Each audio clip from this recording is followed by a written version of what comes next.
Hello hello hello. Ram Ram ji साऱ्या ने मैं तारा साथी मोहित पुनिया बताम साऱ्या का जॉब स्टार के यूट्यूब चैनल में तड़के तड़का जमा मी बरसण वाला मौसम का मैं आड़े तो भयंकर तकड़ी बारिश हुई जमा शीला मौसम हो रहा है। इस शीला मौसम का मैं बताम साऱ्या का फिर तो स्वागत करो सुना के अंदर आ जाओ फटाफट सी आओ फटाफट दबागी नो जमानो तेज पैरा गेल और भाई तेज पैरा तो याद आई भाई कल है मतलब यस्टरडे वाले दिन हरियाणा पुलिस के अंदर जो फिजिकल देने गया हुआ था भाई एक लड़का तो भाई उसकी डेथ हो गई है भाई, क्योंकि भाई रनिंग के दौरान है भाई उसको मतलब चक्कर आ गया कैसे क्या कुछ रहा, हार्ट बीट ज़्यादा बढ़ गई, कुछ भी लगा XYZ जो भी रीज़न रहा उसकी वजह से भाई उसको हॉस्पिटल में एडमिट किया गया था और भाई उसकी भाई कल डेथ हो गई। महेंद्रगढ़ ज़िले से बिलोंग करता है वो भाई।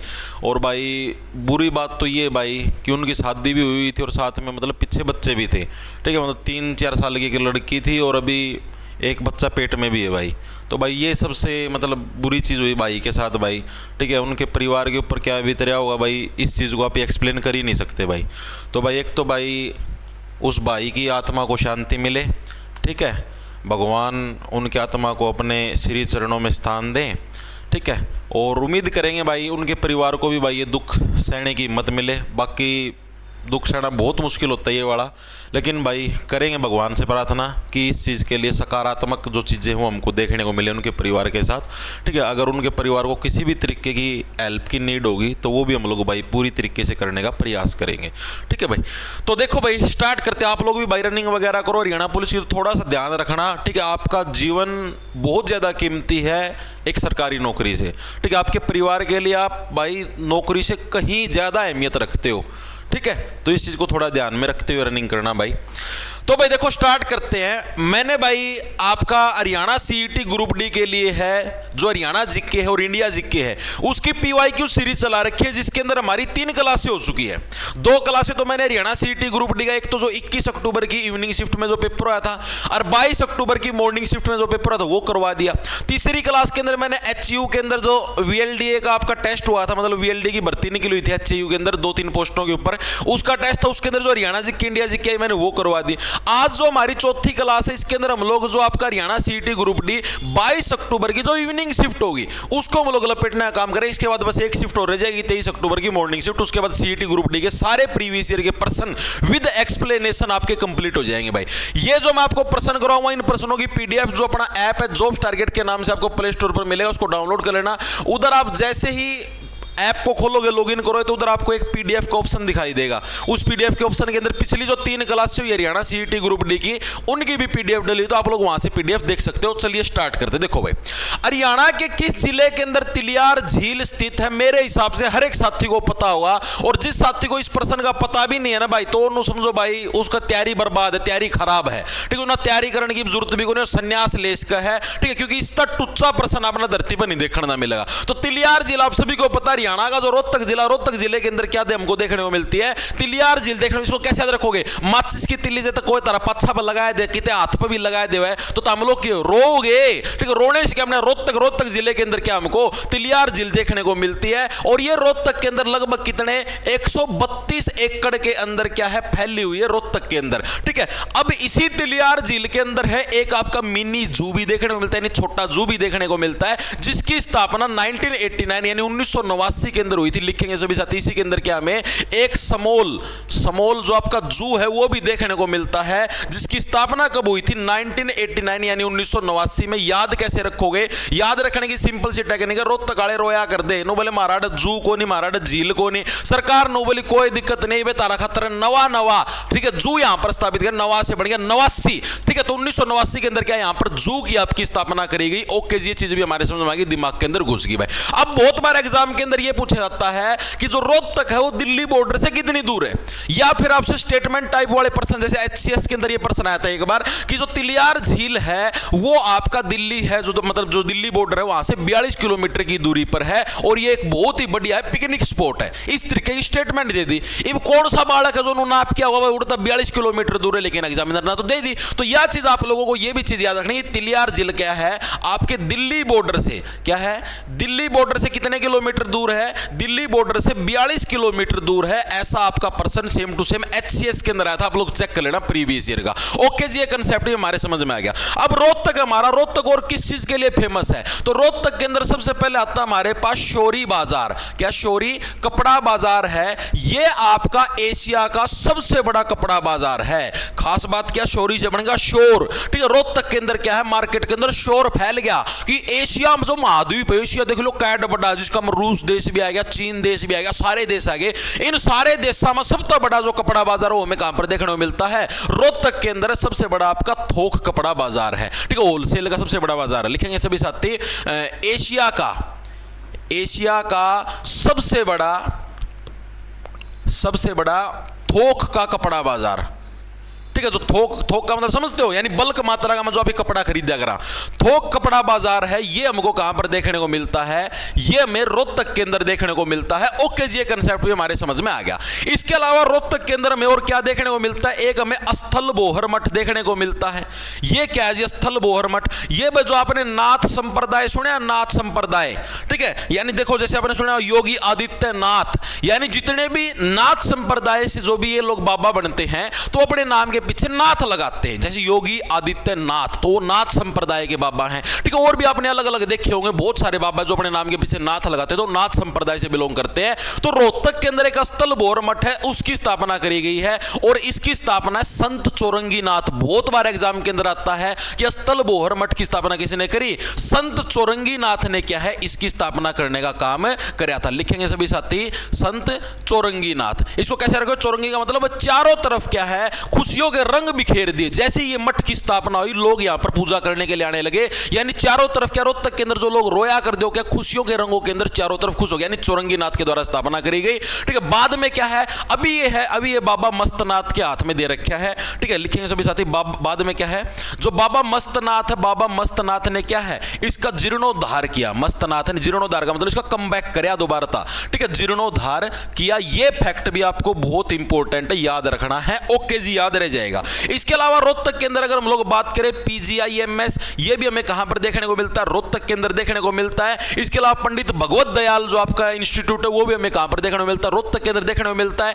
MDU यूनिवर्सिटी वो भी हमें कहां पर? रोहतक के अंदर देखने को मिलती है। और इन्हीं सारे संस्थानों की वजह से क्या है, रोहतक को, ठीक है, ये सारे MDU वगैरह और बहुत सारे हैं, इन्हीं सारे संस्थानों की वजह से रोहतक को क्या बोलते हैं? एजुकेशन हब हम लोग बोल देते हैं। ओके जी, और अगर मैं आप लोगों से पूछूं एजुकेशन सिटी किसको बोलेंगे, तो सैसे सिटी, सैसे सोनीपत जिले को क्या है, एजुकेशन सिटी के नाम से जाना जाता है। ओके जी, अब यहां पर तिलियार झील का नाम आया। इसके अलावा और अगर आप झीलों की बात करें तो और झील कहां पर है जी?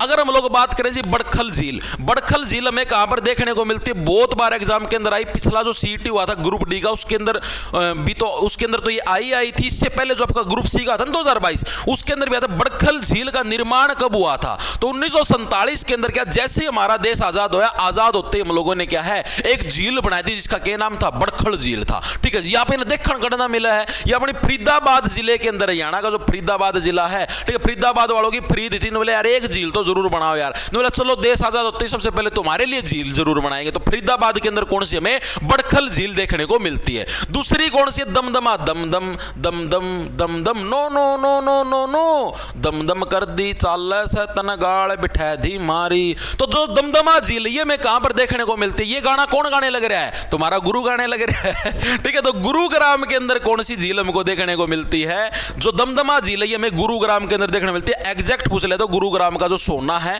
सोने के अंदर क्या है, हम लोगों को दमदमा झील देखने को मिलती है। ये भी बहुत ही इंपॉर्टेंट और ये एक नेचुरल झील है। ठीक है, नेचुरल झील है, कोई इसके अंदर वो नहीं है। इसके अलावा गुरुग्राम के अंदर एक और झील देखने को मिलती है। यहां पर आपका सुल्तानपुर राष्ट्रीय पार्क है, तो जो सुल्तानपुर झील है ये भी हमें कहां पर देखने को मिलती है?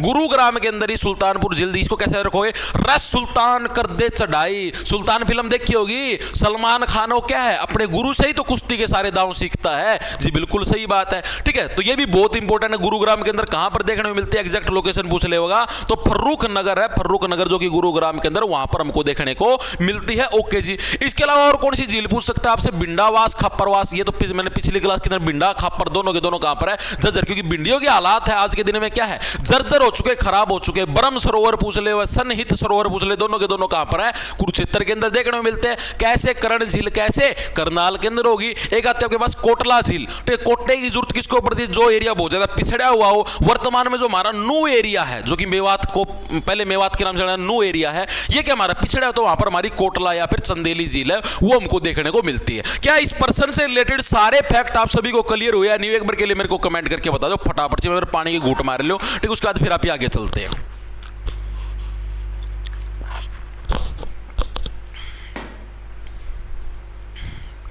शाबाश शाबाश, बहुत बढ़िया, वेरी गुड वेरी गुड। हाँ, खोखरा कोट भी इधर ही है भाई। खोखरा कोट भी रोहतक के अंदर, जहां पर हमें योद्धा गणों के जो सिक्के थे वो हमको देखने को मिले थे। सारी चीज आगे बता दें, और आगे भी तो प्रश्न करने हैं, ठीक है। अगली क्लास में मैं बताऊं जो बचौड़ा सौदा है, मैम की बावड़ी भी और भी बहुत सौदा, टेंशन ना लिया करो ताम, ठीक है, बिल्कुल। चले आगे आगे चलते। अगला प्रश्न देखो क्या है, निम्नलिखित में से किन दो राज्यों या केंद्र शासित राज्यों का एक साझा उच्च न्यायालय, साझा उच्च न्यायालय का मतलब समझते हो, यानी कौन से ऐसे दो राज्य हैं जिनका एक कॉमन हाई कोर्ट है। कॉमन हाई कोर्ट का मतलब जैसे दो राज्य, जैसे पंजाब हो गया, हरियाणा हो गया, इनका एक कॉमन हाई कोर्ट हो गया। ये तो आंसर है। पंजाब और जो हरियाणा राज्य है, जैसे ही 1966 के अंदर पंजाब और हरियाणा अलग अलग बने, तो इनके लिए जो राजधानी यानी जो हमारी कैपिटल होगी और जो हमारा हाई कोर्ट हो गया, ये दोनों के दोनों क्या हम लोगों ने कॉमन छोड़ दिए, बाकी सारा सौदा अभी ना न्यारा न्यारा करने का काम कर दिया, ठीक है। कैपिटल कौन सी रहेगी हमारी, चंडीगढ़ हमारी कैपिटल रहेगी, ओके जी। हाई कोर्ट हमारा कौन सा रहेगा, Punjab and Haryana high court है, ये क्या हमारा हाई कोर्ट रहेगा, ओके जी। ये कंसेप्ट हमारे समझ में आ गया। अब मेरे को ये चीज बताओ, अगर आप इंडिया जिक्के के अंदर डीपली जाएं तो इंडिया जिक्के के अंदर कौन सा ऐसा आर्टिकल है जो इस चीज का प्रावधान करता है कि अगर दो राज्य हैं तो उनके लिए कॉमन हाई कोर्ट है, हो सकता है, ठीक है। तो मैंने इसकी ट्रिक बताई थी आप लोगों को, जब मैंने आप लोगों को इंडिया जिक्के करवाई थी, तो आर्टिकल नंबर 231, याद कैसे रखोगे, 200 से बढ़िया देखो 200 के अंदर क्या क्या, दो का मतलब हो गया दो राज्य है, 31 का मतलब हो गया इक 31 का मतलब इक दोनों राज्यों का क्या है, इक हाई कोर्ट है, दोनों का कॉमन कर देंगे, ठीक है। 231 का दोनों 200 से बड़े दो, यानी दो राज्य, दोनों का क्या है, दोनों को हम लोग एक कॉमन हाई कोर्ट दें। 231 के अंदर क्या है, यह प्रावधान है कि आपके दो राज्यों का एक कॉमन हाई कोर्ट हो सकता है, ठीक है, एक कॉमन हाई कोर्ट हो सकता है। ये इंडिया जिक्के का प्रश्न है, ये हाई कोर्ट हो सकता है, ठीक है। ये मैंने ट्रिक से सारी, अगर आप लोग देखोगे ना अपना बैच वगैरह देखोगे, ठीक है, जैसे जॉब्स टारगेट ऐप के ऊपर जाओगे तो उधर आपको सीईटी ग्रुप डी का कोर्स मिल जाएगा, उसके अंदर जाओगे तो उधर बैच है, बैच के अंदर मैंने 150 क्लासों में इंडिया जिक्के करवा रखी, जो कि बहुत ही डीप और ट्रिक के साथ याद करवा रखी है, ठीक है। आप लोग रिजल्ट देखते भी होगे, ठीक है। दिल्ली पुलिस कांस्टेबल के अंदर क्या आप ही ने झटका मशीन चलाई है, ठीक है। तो जो साथी ज्वाइन करना चाहता है ज्वाइन कर सकता है। इधर आप कैपिटल अक्षर के अंदर कोड लगा लेना HR50, ठीक है। डिस्काउंट कूपन लगाओगे तो आपको डिस्काउंट भी मिल जाएगा, ठीक है। उधर आपको हरियाणा जिक्के भी 72 क्लासों के अंदर डीपली करवा रखी है, इंडिया जिक्के आपकी 150 क्लासों के अंदर, ठीक है। साइंस पहले भी करवा रखी है, अभी नए सिरे से दोबारा से भी करवाने लग रहे हैं, यानी जिसको अगर मान लिया रिकॉर्डेड फॉर्म के अंदर सिलेबस करना, रिकॉर्डेड में कर सकते हो, रिकॉर्डेड में सारा सिलेबस पूरा करवा रखा है। लाइव में करना चाहते हो तो लाइव में भी कर सकते हो, लाइव में भी चलने लगे रहे, ठीक है, वो आपकी चॉइस होगी। अब चलते आगे। अगला देखो भाई, इसका तो आ गया ना, क्लियर हो गया ना आप सभी को, जी बिल्कुल हो गया, वो तो मैं करवाने लगे खड़े खड़े क्लियर। आगे चलो भाई, हरियाणा राज्य में कितनी लगभग, यानी लगभग पूछा, हरियाणा के अंदर लगभग कितनी ग्राम पंचायतें हमको देखने को मिलती हैं, और ये सारा का सारा डाटा अप्रोक्सीमेटली है, यानी हमें एग्जैक्ट डाटा तो पता ही नहीं है कितनी है, क्योंकि ये समय के साथ चेंज होती रहती है। आज इतनी ग्राम पंचायतें साल भर पाँच अलग हो जाएंगी, 2 साल पहले अलग थी, उसका 2 साल पहले अलग थी, तो एग्जैक्ट हम लोग नहीं बता सकते, लेकिन एक मैं रेंज बता सकता हूं, ठीक है। तो रेंज रहेगी आपकी 6000 से लेकर 6500 की रेंज है। इस रेंज के अंदर क्या हमको हरियाणा के अंदर है जो ग्राम पंचायत है वो हमको देखने को मिलती है। लेकिन आपसे जो एक एग्जैक्ट डाटा पूछा जाता है वो ये पूछा जाता है कि साल 2011 की सेंसस के हिसाब से, साल 2011 की जो हमारी जनगणना हुई थी, उस जनगणना के हिसाब से मेरे को ये चीज बता दो, हरियाणा के अंदर जो टोटल गांव थे वो कितने थे, 68-41, ठीक है। कितने थे, 68-41 हमारे पास क्या टोटल है गांव हमको देखने को मिलते। ये बहुत बार एग्जाम के अंदर पूछा जाता 2011 की जनगणना के अनुसार, ठीक है। 68 का मतलब हो गया अड़ना, 41 का मतलब हो गया भाई जो गांव वाले हो ना तो कदे गाड़ी काट ना बिना बात किसी का अड़ है। 68-41 के हमारे पास टोटल गांवों की संख्या थी। ओके जी, चीज हमारे समझ में आ गई। इसके अलावा अगर मैं बात करूं हरियाणा के अंदर पंचायती राज, ठीक है, पंचायती राज की अगर आप बात करें तो पंचायती राज कब आया था तो सबको पता है। कौन सा संविधान संशोधन था? 73वां संविधान संशोधन था, जो कि कब आया हमारे पास? साल 1992 के अंदर आया। इसके तहत क्या है, हरियाणा के अंदर आपका पंचायती राज है या फिर भारत के अंदर आपका पंचायती राज लागू है। इसको याद कैसे रहो? याद रखने की सिंपल सी टेक्निक, 73 से बन गया तितर, ठीक है। तितर शाम का टेम कड़ा हंड्या करा गामा का मतलब देखा बिटोड़े छोटे छोटे तितर तिर कर दे हंड्या करें तो, और वो किसे ना भी बावा को नहीं, बाणा मतलब बाणा किसे ना भी कौन बावा, ठीक है जी। इसके अलावा अगर मैं इसी से अगर एक कदम आगे चलूं, 74वां संविधान संशोधन, ये भी हमारा कब हुआ था? ये भी हमारा 1992 के अंदर हुआ था, ठीक है। तो इसके तहत क्या है, 73 के अंदर गांव आ गए, तो इससे एक कदम आगे चलोगे तो शहर आ जाएगा, यानी शहरों के अंदर जो हमारा नगर निगम का प्रावधान है, म्युनिसिपल कॉर्पोरेशन का प्रावधान, ये हमारा किसके तहत आया? जो हमारा 74वां संविधान संशोधन था 1992, उसके तहत आया। ओके जी। अगर मैं इसी के अंदर आपसे एक और कंसेप्ट पूछ लूं कि ये जो हमारा 73वां संविधान संशोधन जिसके तहत पंचायती राज हो गया और जो नगर निगम है हरियाणा के अंदर आए, ये हमारे कौन सी अनुसूचियों के अंदर है? संविधान के अंदर हमारी 12 अनुसूचियां हैं जी, बिल्कुल है जी। पहले कितनी, जिस टाइम हमारा संविधान बना तो जिस टाइम हमारा कॉन्स्टिट्यूशन बना था उस टाइम हमारे पास टोटल कितनी? 8 अनुसूचियां होती थी, 8 शेड्यूल्स होते थे, और बाद में कितने हो गए? वर्तमान में हमारे पास 12 शेड्यूल्स। आपके याद होना चाहिए, जैसे 11वां 12वां शेड्यूल्स तो कब आया आपका? 1992 के अंदर आया 11वां और 12वां, ठीक है। तो जो 11वीं अनुसूची, इसको कैसे याद रखो? जब आप 11वीं क्लास के अंदर होते तो आप गांव के अंदर पढ़ते हैं पंचायती राज, और जब आप 12वीं क्लास के अंदर हो जाते तो आपको क्या है? शहर के अंदर जाना पड़ता है, क्योंकि बोर्ड की क्लास होती है। तो 12वीं अनुसूची के अंदर हमें नगर निगम देखने को मिलते हैं, 11वीं के अंदर हमको क्या देखने को मिलते हैं? हमें जो पंचायती राज हमें 11वीं के अंदर देखने को मिलता है। ओके जी। अब अगर मैं बात करूं, ये जो पंचायती राज अधिनियम है, ये हरियाणा के अंदर लागू कब हुआ? ये बहुत इंपॉर्टेंट है। कई बार मतलब बच्चे कंफ्यूज हो जाते हैं, एग्जामिनर पूछता है लागू कब हुआ और बालक ठोका 1992। 1992 में तो भाइयों कानून बनया था। हरियाणा के अंदर जो लागू हुआ था, एग्जैक्ट डेट याद रखना, एग्जैक्ट डेट पूछता है 22 अप्रैल 1994। 22 अप्रैल 1994 को क्या हरियाणा के अंदर आपका लागू हुआ? याद कैसे? 94 का मतलब क्या? चुराना, ठीक है। क्या पंचायत का मंदिर ही तो चोरी हुआ है। सड़क बनाने का नाम पर चोरी कर ले सरपंच, ठीक है, और कि मैं बनाना उसका नाम पर चोरी कर ले, तो पंचायत का मतलब सारा काम है चोरी करने का। चुराना का मतलब क्या? चुराना। ओके जी, चीज हमारे समझ में आ गई। इसके अलावा शैक्षणिक योग्यता लागू करने वाला हरियाणा कौन सा राज्य बन गया हमारे देश का? कौन सा बन गया? पहला बन गया जी, हाँ, दूसरा बनया है, पहला नंबर पर तो राजस्थान है, ठीक है। हरियाणा के जो पंचायती इलेक्शन उनके अंदर शैक्षणिक योग्यता लागू करने वाला हरियाणा क्या हमारे पास दूसरा राज्य बन गया है। पहला कौन था? मैक्सिमम बच्चे एग्जाम के अंदर यही गलती करके आते, पेपर के अंदर पहला पूछा, पहला राजस्थान था भाई, ठीक है। हरियाणा ना ठोके ही हो, ठीक है। और पंचायती राज भी जो सबसे पहले लागू हुआ था, ठीक है, फर्स्ट पंचायती राज जो लागू हुआ था वो भी हमारा कहां पर हुआ था? हमारा वो भी राजस्थान के अंदर था। यहां पर भी मैक्सिमम बच्चे हरियाणा ठोक के आओ, फिर बादशाह मुंह लटका जाओ, गलत कैसे हो गया जी? हमको तो पता ही नहीं चलिया, पता तो जितना लगा तो आंख खोल के पड़ेगा, ठीक है। अब हमारी अगर बात करें तो क्या क्या शैक्षणिक योग्यता, ये बहुत बार एग्जाम के अंदर पूछा जाता, बहुत ही इंपॉर्टेंट है, ठीक है। 2015 के अंदर ये संशोधन हुआ था शैक्षणिक योग्यता वाला, जैसे ही आपकी बीजेपी की सरकार आई थी 14 के अंदर, उसके बाद 15 के अंदर इन्होंने संशोधन कर दिया। इसके तहत इन्होंने क्या बोला? अगर कोई भी पुरुष है, कोई भी आदमी है तो 10वीं पास होना चाहिए कम से कम, ठीक है। अगर वो चाहे जनरल कैटेगरी हो चाहे कोई सी भी कैटेगरी का हो, ठीक है, कम से कम आपका 10वीं पास तो होना चाहिए, ठीक है। और अगर वो महिला है, ठीक है, और SC ST किसी अन्य कैटेगरी से बिलोंग करती है, कोई भी और हो, तो वो 8वीं पास कंपलसरी है भाई आपकी, ठीक है। इतनी पास होगी तभी वो क्या है आपकी मतलब पंचायत के इलेक्शन के अंदर उठ सकती है। मतलब सरकार इतनी चंड पंचायत खातर योग्यता कंपलसरी कर दिया, खुद खातर भी कर लो, नो रूल भी बना दो। भारत का प्रधानमंत्री ग्रेजुएट व्यक्ति बनाएगा, अनपढ़ आदमी ना कौन बनावा भारत का प्रधानमंत्री, यो रूल भी काट दो। क्यों देश की माटी पीट रखी था मना ज्ञान और ने कर दिया भट्ठा गोल, नो रहेगा। लोग भी तो आंख मिच की वोट देनु देखा कौन कौन पढ़ा लिखा कौन की है दे दिए वोट। अगला देखो क्या हमारे पास सक्रिय जीव, यानी जो हमारे लिविंग ऑर्गेनिज्म है, सक्रिय जीव का मतलब समझ गए, यानी जो कि मैं हाथ पैर अलावा सक्रिय है कि मैं काम करने का, मैं इसके संसार को क्या कहा जाता है? अब आप खुद बताओ मेरे को। ये वापिस सारे सक्रिय जीव, हाँ मैं भी जीण लाग रहा हूं, तो हम भी जीण लाग रहे हो, और अपना संसार इसका मैं हर एक व्यक्ति जीण लाग रहा है। कोई पशु हो कोई पक्षी हो, आदमी जो मर जाए उसने तो फूक दिया, नहीं धरती में दफना दिया, ठीक है, यानी जीण लाग रहे हैं। तो इसको क्या बोलेंगे हम लोग? देखो सिंपल सा, आप लोग अगर क्वेश्चन को देखो आप ऑटोमेटिक आंसर दे दोगे।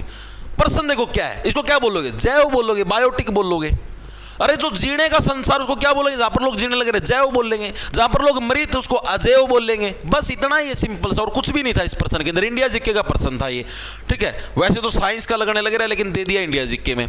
आगे देखो क्या है, हरियाणा में किस वर्ष दीन बंधु हरियाणा ग्राम उदय योजना है शुरू की गई। दीन बंधु हरियाणा, दीन बंधु का मतलब समझते हो, सरकार बोलती है दीन बंधु किसको, भाई जो समाज के गरीब तबके के लोग हैं सरकार उनको क्या बोलती है, सरकार उनको बोलती है दीन बंधु। भाई तुम तो है दीन हो, मतलब कि थोड़े से मतलब गरीब फैमिली से बिलोंग करते हो, तुम्हारी हालात को सुधारना है वो हमारा काम है, ऐसा बोलती है सरकार। लेकिन सरकार है खुद के हालात सुधारने का काम करती है, उनको दीन बंधुओं से कोई लेना देना नहीं होता, ठीक है। तो अभी बात करें दीन बंधु हरियाणा ग्राम उदय जो योजना ये हमारी कब स्टार्ट हुई थी, हमारी साल 2017-18 के अंदर है। अब आप लोग इन प्रश्नों से एक चीज का अंदाजा लगा लो, पेपर के अंदर योजना से रिलेटेड एक प्रश्न पक्का आना है, क्योंकि ये सीईटी ग्रुप डी का प्रीवियस ईयर का पेपर है, और आपने 2 शिफ्टें करी है सीईटी ग्रुप डी की, दोनों के अंदर है योजना के आपको 1-2 प्रश्न पक्के देखने को मिले हैं। तो योजना तो आपको सारी पढ़ की जानी पड़ेगी अगर आपको अच्छे से पेपर के अंदर झंडे गाड़ के आने हैं तो, ठीक है। इसका मेन लक्ष्य क्या था, दीन बंधु हरियाणा ग्राम उदय योजना। देखो ग्राम उदय का मतलब क्या हो गया, यानी कि गांव का उदय करना है। 17 का मतलब हो गया सताना, ऐसे गांव जिनको पुराने समय के अंदर सताया गया हो, परेशान किया गया हो, उनका उदय करना ही क्या है इस योजना का मेन लक्ष्य है। यानी इस योजना के अंदर क्या था, ऐसे गांव जिनकी आबादी 3000 से लेकर 10,000 तक की आबादी है, तो ऐसे गांव को विशेष तौर पर प्रायोरिटी लिस्ट के अंदर रख के, ठीक है, इन गांव के अंदर सड़कों का निर्माण हो गया या और भी जो छोटे मोटे काम हैं, ठीक है, उनको लिपटाने का है यहां पर टारगेट रखा गया। टोटल हरियाणा सरकार ने 1500 जो गांव थे, ठीक है, उनको विकसित करने का यहां पर टारगेट रखा था कि 1500 के जो 1500 गांव हैं इनके अंदर मतलब कि जैसे शहरों के अंदर जो फैसिलिटी मिलती है ना, वही सेम फैसिलिटी यहां पर मिलेंगी, पक्की सड़कें, बढ़िया लाइट, पीने के सप्लाई का पानी, रैंड बैंड, सारा सौदा यहीं पर मिलेगा। ओके जी। अब ये जो योजना, इस योजना की फंडिंग कौन करता है, बहुत बार एग्जाम के अंदर आता है, स्टेटमेंट वाले प्रश्नों के अंदर पूछ लेगा, ठीक है, कि दीन बंधु हरियाणा ग्राम उदय योजना इसकी फंडिंग कौन करता है, इसके पैसे कौन देता है, तो इसके पैसे देता है भाई नबार्ड। ये नबार्ड ये क्या है जी, ये भाई एक बैंक है। नबार्ड क्या है, एक बैंक है, ठीक है, national bank for agriculture and rural development, यानी राष्ट्रीय बैंक, ऐसा राष्ट्रीय बैंक जिसको खेतीबाड़ी और जो ग्रामीण एरिया है उसके विकास के लिए जिसका गठन किया गया था। कब किया गया था, 1982 के अंदर। क्या है इसकी फुल फॉर्म, याद रखना, बहुत बार पूछी जाती है, national bank for agriculture CULTURE culture and rural development. Rural का मतलब समझते हो, जो ग्रामीण एरिया उसको रूरल बोलते हैं और जो शहरी एरिया तो उसको अर्बन बोलते हैं। यानी जो हमारा ग्रामीण एरिया है उसके और जो हमारी खेती बाड़ी है इसके विकास के लिए क्या है, एक बैंक का गठन किया गया जिसका नाम था नबार्ड। अब बहुत बार एग्जाम के अंदर आता है कि नबार्ड का गठन है कौन से 5 ईयर प्लान, यानी विच पंचवर्षीय योजना, कौन सी पंचवर्षीय योजना के दौरान है आपका नबार्ड है, नबार्ड की स्थापना आपकी करी गई। बहुत बार एग्जाम के अंदर मल्टीपल टाइम पूछा गया। अगर आप लोगों ने डीपली नहीं पढ़ रखा तो आप लोग इसको नहीं बता पाओगे, ठीक है। तो नबार्ड की स्थापना कौन सी पंचवर्षीय योजना के दौरान हुई, तो जो हमारी 6ठी पंचवर्षीय योजना थी, 6th 5 ईयर प्लान था, उसके दौरान क्या हमारी नबार्ड की स्थापना हुई थी। और नबार्ड का काम ही ये है कि गांव के विकास के लिए है ब्याज मुक्त ऋण देना। ब्याज मुक्त का मतलब आपसे इंटरेस्ट नहीं लिया जाएगा, बिना इंटरेस्ट लिए क्या है आप लोगों को है पैसा उपलब्ध करवाना, लोन उपलब्ध करवाना, यही आपका किसका काम है, नबार्ड का। और इसके पूछा जाता है कौन सी पंचवर्षीय योजना, याद रखनी ट्रिक क्या हमारी, 1 2 3 4 5 6 अल्फाबेट है, तो 6ठी पंचवर्षीय योजना के अंदर हमारा नबार्ड की स्थापना हमारे होने का काम हुआ था। ओके जी, ये कंसेप्ट हमारे समझ में आ गया, दिमाग के अंदर घुसा तो होगा भाई, मस्त घुसेड़न लग रहा। इसके अलावा एक योजना और है जो कि बहुत बार एग्जाम के अंदर आती, म्हारा गांव जगमग योजना, ठीक है। ये सारी योजना बीजेपी सरकार जब जैसे ही सरकार के अंदर आई थी, मतलब हरियाणा के अंदर आई थी, उस टाइम ये सारी योजना लागू करी गई थी। यह भी कब आई, यानी 2015 के अंदर कौन सी आई, म्हारा गांव जगमग योजना। इस योजना के तहत क्या है, हर एक गांव तक क्या है आपके 24 घंटे बिजली की सप्लाई पहुंचाना। इस चीज का मैं भाई सच्ची में सुधार भी है। जिस टाइम मैं छोटा आया करता, मैं मेरे नाना नानी का चला जाता या हमारा गांव का मैं भी चला जाता, थोड़े भी भाई एक बिजली का फिक्स टाइम होया करता। हाँ भाई सुबेरा है 7 बजे बिजली बह जाएगी, फिर 12 बजे बिजली आओगी, 2 घंटे रहेगी, 2 बजे लग फिर बिजली बह जाएगी, सांझना फिर 5:30 6 बजे आओगी बिजली। मतलब यो सिस्टम रहा करता गामा गाँव है, ठीक है। लेकिन ईब अगर आप ही देखा ही मैं जाऊँ कि हमारा गाँव भी जाऊँ, मेरे नाना नानी का मामा मामी का उड़े भी जाऊँ, तो उड़े भी मैंने देखा कि 24 घंटे बिजली रहे, लगभग 24 घंटे। घंटे, कोई दिन में एक आधा घंटा कट लागे, बाकी पूरा दिन बिजली रहे। तो ये योजना सच्ची में मतलब कि सफल रही है। इस योजना की शुरुआत कहां से करी गई? कुरुक्षेत्र से भाई, ठीक है। कुरुक्षेत्र के युद्ध स्तर पर मतलब क्या इस योजना की स्टार्टिंग की गई थी। दयालपुर गांव होया करता कुरुक्षेत्र का, मैं उड़ता इस योजना की आपकी स्टार्टिंग करी गई थी। ओके, ये चीज हमारे समझ में आ गई। इसके अलावा अभी रिसेंटली 2022 के अंदर हरियाणा मातृशक्ति उद्यमिता योजना, यह भी बहुत इंपॉर्टेंट है। हरियाणा मातृशक्ति उद्यमिता योजना, मातृशक्ति मतलब समझ गए, यानी जितने भी हमारी माताएं हैं, ठीक है, इनको जो भी अगर कोई भी उद्यम करना, उद्यम का मतलब है कोई भी इनको अगर बिजनेस करना है तो उसके लिए भी सरकार क्या है, पैसे उपलब्ध करवाएगी। और जिस मतलब जो भी पैसे लोन देगी उसके ऊपर ब्याज नहीं लेगी, यानी इंटरेस्ट नहीं लेगी। तो ये योजना भी आपकी महिलाओं के लिए स्टार्ट करेगी। कब हमारी स्टार्ट करी गई थी? साल 2022 के अंदर ये योजना हमारी स्टार्ट करी। या 22 का मतलब हो गया आपका भाई, ठीक है। हाँ भाई, कर जाए योजना शुरू, भाइया खातर को नहीं, बेबिया खातर है। इस तरीके से आप लोग इसको याद रख सकते हो। ओके जी। इसके अलावा एक और योजना है लाडो की बगिया, ठीक है। लाडो की जो बगिया है ये योजना, ये हमारी कब स्टार्ट हुई? लाडो की बगिया योजना ये हमारी साल 2021 के अंदर। देखो हरियाणा के अंदर मैक्सिमम योजना सारी लड़कियों के लिए होती है, लड़कों के लिए कोई योजना होती है। लड़कों के लिए सिर्फ एक ही योजना है, ठीक है। तुम लोग अपनी ऐसी तैसी करो, बेरोजगारी के अंदर ऐसी धक्के खाते रहो, तुम्हारे लिए कोई योजना नहीं है, ठीक है। एक आधी कोई छोरी है जिसने कोई अपना बिजनेस सेटअप कर लिया, तारा मारा के पहाड़ बदल धरती में जाके गिट जाओगे, हो जाओगे साफ, ठीक है। सिंपल सा रोड़ा यार तारा तो ताम सिर्फ एक चीज की जीवन में पक्का संभाल रहा है, क्यों? बाड़ा की टेंशन पक्की ले लियो। जिस दिन से तारे बाल उड़ गए ना यार, जब हमने नकली कैप कूप लगा लिया, तारी लुगाई ना बेरा पैट गया, उस दिन समझ लो काम फिनिश है, लड़ ले, ठीक है। कोई नहीं रोक सकता फिर तो धरती जवानों समझ लो सफाया हो जाएगा धरती पता, ठीक है। वो देखा कौन था कि अरबपति मानस था, जिस आदमी ने आपका ब्याह में 17 करोड़ रुपया का होटल बुक कर रखा है, जिसका दौरा खुद का प्राइवेट जेट है, हेलीकॉप्टर सबकी में है, बस उसके बाल उड़ रहे थे। इस चक्कर में उसकी लुगाई ना, मतलब लुगाई तो बनी है कौन थी उसकी, मतलब उसकी मंगेतर थी, मंगेतर ना उस पर किला पता धक्का मार दिया, ऊपर आ गया, नीचे मर गया बेचारा। मतलब कुकर, अरे भाई इतना कोई और छोरा पसंद करे क्या था। देखो आज के दिन में मैं आप लोगों को एक पर्सनल सजेशन भी दूंगा, लड़कियों को भी लड़कों को भी। मैं कोई एक स्पेशल उसको लिंक को टारगेट नहीं करूंगा, लिंक का मतलब समझ गए, मतलब मेल फीमेल ऐसे किसी एक लिंक को टारगेट नहीं करेंगे आप ही पुलिंग या स्त्रीलिंग को। एक आपको एक सही सजेशन दूंगा, चाहे आप नर हो चाहे आप मादा हो, अगर आपने कोई लड़का या लड़की पसंद कर रखा है, भाई आज के दिन में सब करते जा, मतलब मेरा तो पर्सनल मानना ही 95% लोग हैं अपना पहले से ही पसंद करके रखते हैं, तो इसके अंदर कोई बुराई नहीं है भाई, ठीक है। आपने पसंद कर रखे, अपने घर पे बता दो कि हाँ भाई मम्मी या पापा, भाई मन तो वो छोरा पसंद कर रखे, मन तो वह छोरी पसंद कर रखी, कोई दिक्कत की बात नहीं, ठीक है। नौकरी लागो, जिस टाइम तारे पेरेंट्स राजी हो तो अपनी शादी कर लो। और भाई अगर आपके पेरेंट्स भी अगर मेरी बात या वीडियो सुनने लगे रहे तो उनसे भी यही रिक्वेस्ट, भी इनकी शादी करवा दियो, क्यों किसी और का घर उजाड़ो। मान लिया एक लड़का लड़की एक दूसरा दी पसंद कर रहे हैं, ठीक है। इब तम जैसे लड़का है, लड़का इस लड़की लग पसंद कर रहा, हम इसका ब्याह किसी और लड़की के लिए करवा दो, कल ना ब्याह हुए पाछा है भाई, ना तो छोरी ना खुश रख है, उसका जीवन खराब करया, ठीक है। इस छोरी के लिए इसकी कई बार फिर भी बात होती रहा है, अरे यार छोरी है इसका मान लिया किसी और छोरा के लिए ब्याह हो गया ना, यार छोरी उस आदमी ना खुश रख है, इसका भी दिमाग आड़ा रहा होगा, दोनों का दिमाग आड़ा रहा होगा, ये दो जने और की भी जिंदगी खराब करेंगे, ठीक है। तो यो कांड हो है इसका पहला है भाई, जिसका पसंद करा ना भाई, कोई इसमें गलत चीज नहीं है भाई, ठीक है। आपको पूरा अधिकार है, आप अपनी पसंद के पार्टनर को चुन सकते हो, और आपके अगर विचार मिलने लग रहे, वाइब्स मिलने लग रही, तो इसमें क्या दिक्कत है, ठीक है। करवा देनी चाहिए भाई शादी, मेरा तो पर्सनल ओपिनियन यही है, ठीक है। बाकी भाई सबकी अपनी अलग अलग राय होती है, क्योंकि भाई देखो और की में कांड हो किसी और तम निर्दोष का जीवन खराब करो, उसका तो अच्छा भाई तम आप पसरी में मिल के रहो। और ये आज के दिन में बेस्ट चीज अरेंज मैरिज से काफी बेस्ट मानता हूं मैं आज के दिन में, अगर आप अपनी पसंद के लड़के या लड़की से शादी करते हो, क्योंकि इसके अंदर आप लोगों को अचानक से सरप्राइज नहीं होना पड़ता, ओ भाई किस आप हुआ, आप पहले से ही 2-3 साल से जिस भी लड़के या लड़की के साथ रहने लग रहे हो, ठीक है, उसी के साथ आप शादी करते हो, तो बेस्ट है भाई, बेस्ट, इससे बेस्ट कुछ भी नहीं, क्योंकि आप लोगों के विचार पहले से मिलने लग रहे हैं, सब कुछ सही चलने लग रहा है। और आगे आगे आप आने वाले समय के अंदर देखना 10-15 साल के बाद भाई ये ब्याह होने बंदे हो जाएंगे। ये जो अपना यूरोपियन कंट्रीज के अंदर जो सौदा चल रहा है ना, यहाँ 5 साल इस छोरा गेल रही या 5 साल इस छोरी गेल रहा, ठीक है, फिर कौन पसंद आया बालक जैम दिया, ले दूसरा गेल ब्याह कर लिया, तीसरा गेल, यो सिस्टम चल लगा, टेंशन ना लो, ब्याह भी हो कोनी, सारा यूरोपियन सिस्टम बना अभी क्यों बढ़ गए हो तो हम, ठीक है। तो ये हमारा सिस्टम चला था, ये सारी योजनाएं समझ में आई या नहीं आई जी? आगे चलें, चलो जी। अगला प्रश्न आता है हमारे पास, वायुमंडल में ऑक्सीजन का कुल कितना प्रतिशत है? ये इसे टुच्चे प्रश्न भी पूछा ग्रुप डी का मैं, चलो टुच्चे तो यार ग्रुप डी का लेवल का हिसाब था, ठीक है। वायुमंडल में अगर आप ऑक्सीजन की बात करें तो वैसे एग्जैक्ट परसेंटेज देखो ये तो 20.98 समथिंग इतना है, तो आप इसने एवरेज 21% ही मान लिया करना, तो ऑप्शन नंबर बी हमारा करेक्ट हो जाएगा। नाइट्रोजन का कितना, नाइट्रोजन का हमारे पास है 78% हमको देखने को मिलता है, ठीक है। तो ये फैक्ट आप लोगों को याद रखने। कार्बन डाइऑक्साइड का कितना कोई साथी बताएगा?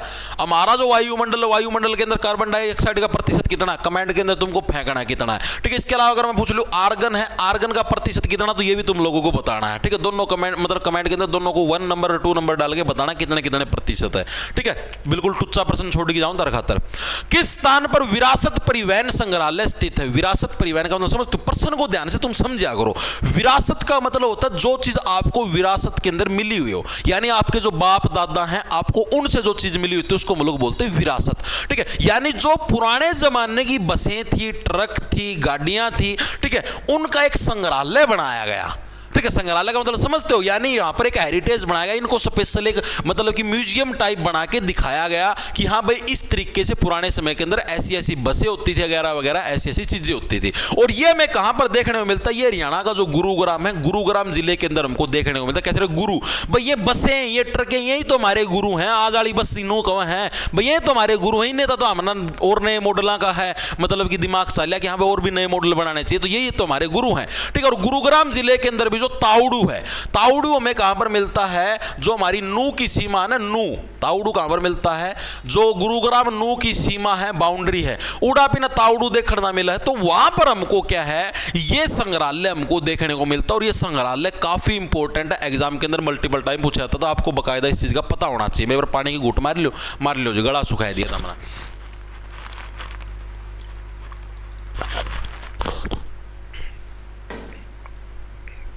अब इसकी खास बात क्या है? इसकी खास बात यह है कि ये सरकारी को न्या तो कुकर है जी, मतलब सरकार ने नहीं बना रखा है संग्रहालय, ये प्राइवेट है, किसी एक व्यक्तित्व ने 3-4 लोगों ने है मिलके इसका निर्माण करने का काम करा। तो ये क्या है?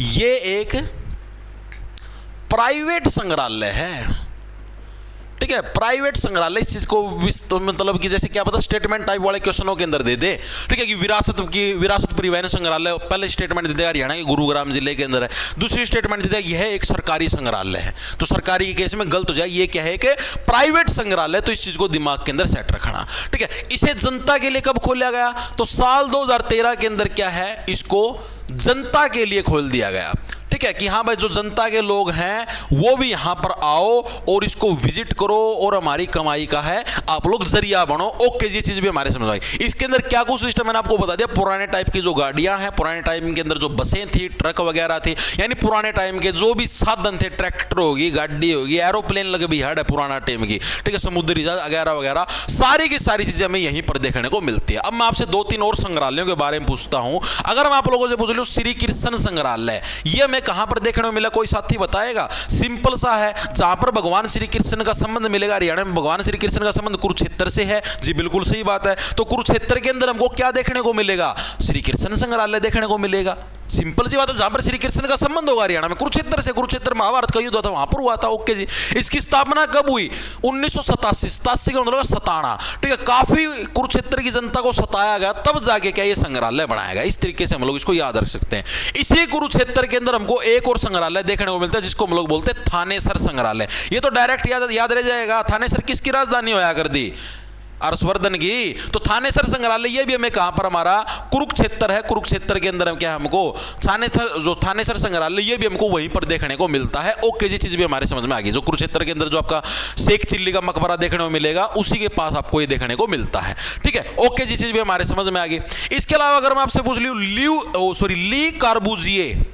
ली कार्बूजिए याद आया नहीं? ली कार्बूजिए कौन था? ली कार्बूजिए जिसने चंडीगढ़ शहर का निर्माण कराया था, चंडीगढ़ शहर को विस्तार मतलब बढ़िया तरीके से सेट करने का काम कराया था, ठीक है। चंडीगढ़ का जो वास्तुकार था, ठीक है। तो ये जो ली कार्बूजिए जो केंद्र है ये हमें कहां पर देखने को मिलता है? ये चंडीगढ़ के अंदर देखने को मिलता है। और इसी ली कार्बूजिए ने क्या कराया था? पूरे चंडीगढ़ शहर का निर्माण करने का आपका काम कराया था। ओके जी। इसके अलावा मैं अगर आपसे पूछ लूं भीमा देवी कॉम्प्लेक्स संग्रहालय, भीमा देवी का मंदिर कड़ा है।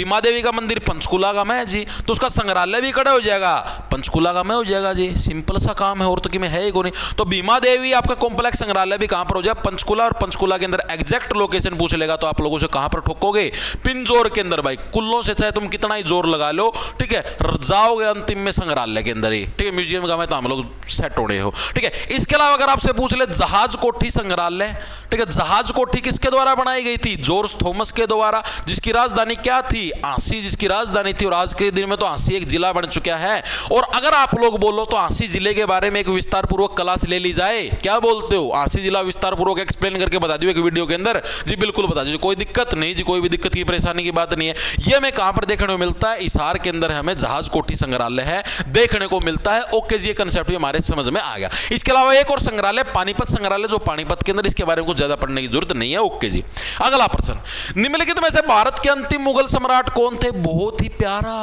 और इजी और टुच्चा प्रश्न है, ठीक है। आपके याद होगी 1857 की क्रांति, जी बिल्कुल याद है। और 1857 की क्रांति के अंदर है जिस व्यक्ति ने दिल्ली से क्रांति का नेतृत्व किया था, दिल्ली से क्रांति का नेतृत्व किसने किया था, बहादुर शाह जफर द्वितीय था, उसने क्या आपका दिल्ली से क्रांति का नेतृत्व किया था। और यही अंतिम मुगल सम्राट था जिसने क्या अंग्रेजों के विरुद्ध भारतीयों का साथ देने का काम किया था। बाद में अंग्रेजों ने क्या है, इनको पकड़ के, जैसी क्रांति समाप्त हुई, क्रांति को दबाने के बाद अंग्रेजों ने क्या है, इनको पकड़ के रंगून जेल के अंदर भेज दिया। कहां पर भेज दिया, रंगून जेल में भेज दिया। और वहां पर क्या 1862 के अंदर क्या है, 1862 में इनकी मृत्यु होगी। ओके जी, ये कंसेप्ट हमारे समझ में आ गया। तो बहादुर शाह जफर द्वितीय क्या था, आपका अंतिम मुगल सम्राट था। लाल किला का मराया कर दौड़ता इस्ती गिरफ्तार करके है रंगून जेल का में भेजा गया था, ठीक है। ये मतलब एकमात्र ऐसे मुगल बादशाह जिन्होंने भारतीयों का साथ दिया, ठीक है। लुटेरे तो सही बताऊं, मुगल लुटेरे नहीं थे, लुटेरे तो अंग्रेज थे, ठीक है, जिन्होंने देश को लूटा। ठीक, मेरा पर्सनल मानना, मुगलों ने यार मतलब चलो लुट्या भी होगा मुगलों ने थोड़ा बहुत, लेकिन इन्होंने देश को दिया भी तो है। लाल किला दिया, ताजमहल दिया, ठीक है, कुतुब मीनार दी, मतलब कुछ देश के लिए किया भी तो है। नू तो कोनी क्या था, लूट के सारा पाकिस्तान पता लो पाकिस्तान तो अपना भारत का में था, अफगानिस्तान पहुंचा दिया। ऐसा तो कौन करे, अंग्रेजा ने तो यही काम कराया था, भारत तो लूट के सारा इंग्लैंड पहुंचा दिया, ठीक है। और तो लाल किला मार वो आगरा का किला है, और के नाम है ताजमहल, तो सोने के सोने लाए रहे थे दीवारा पर भी, ठीक, इतने अमीर होया कर दिया अभी, वो सारा सोना तैरगी ले गए, कोई नूरी रे सब कि में लूट ले गए लुटेरे गंद। चले भाई आगे चलो जी। हाल ही में शुरू की गई कौन सी योजना हरियाणा में फसल विविधीकरण और जल संरक्षण पर बल देती है।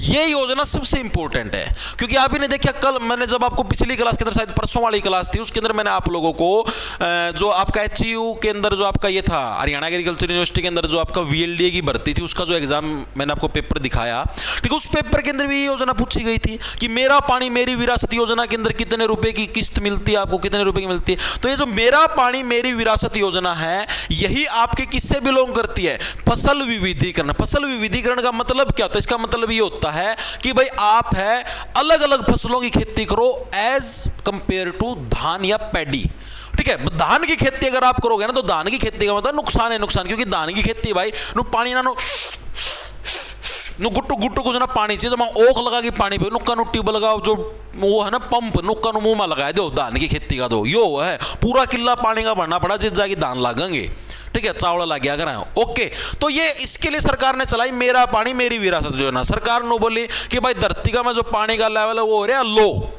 ठीक है, इब ताम लोग है भाई इसकी बजाय है कोई और दूसरी जो मतलब की फसल उसना बोना स्टार्ट कर दो, और अगर तुम पर किला बोते तो हम तुमको 8,000 रुपए प्रति किला देंगे।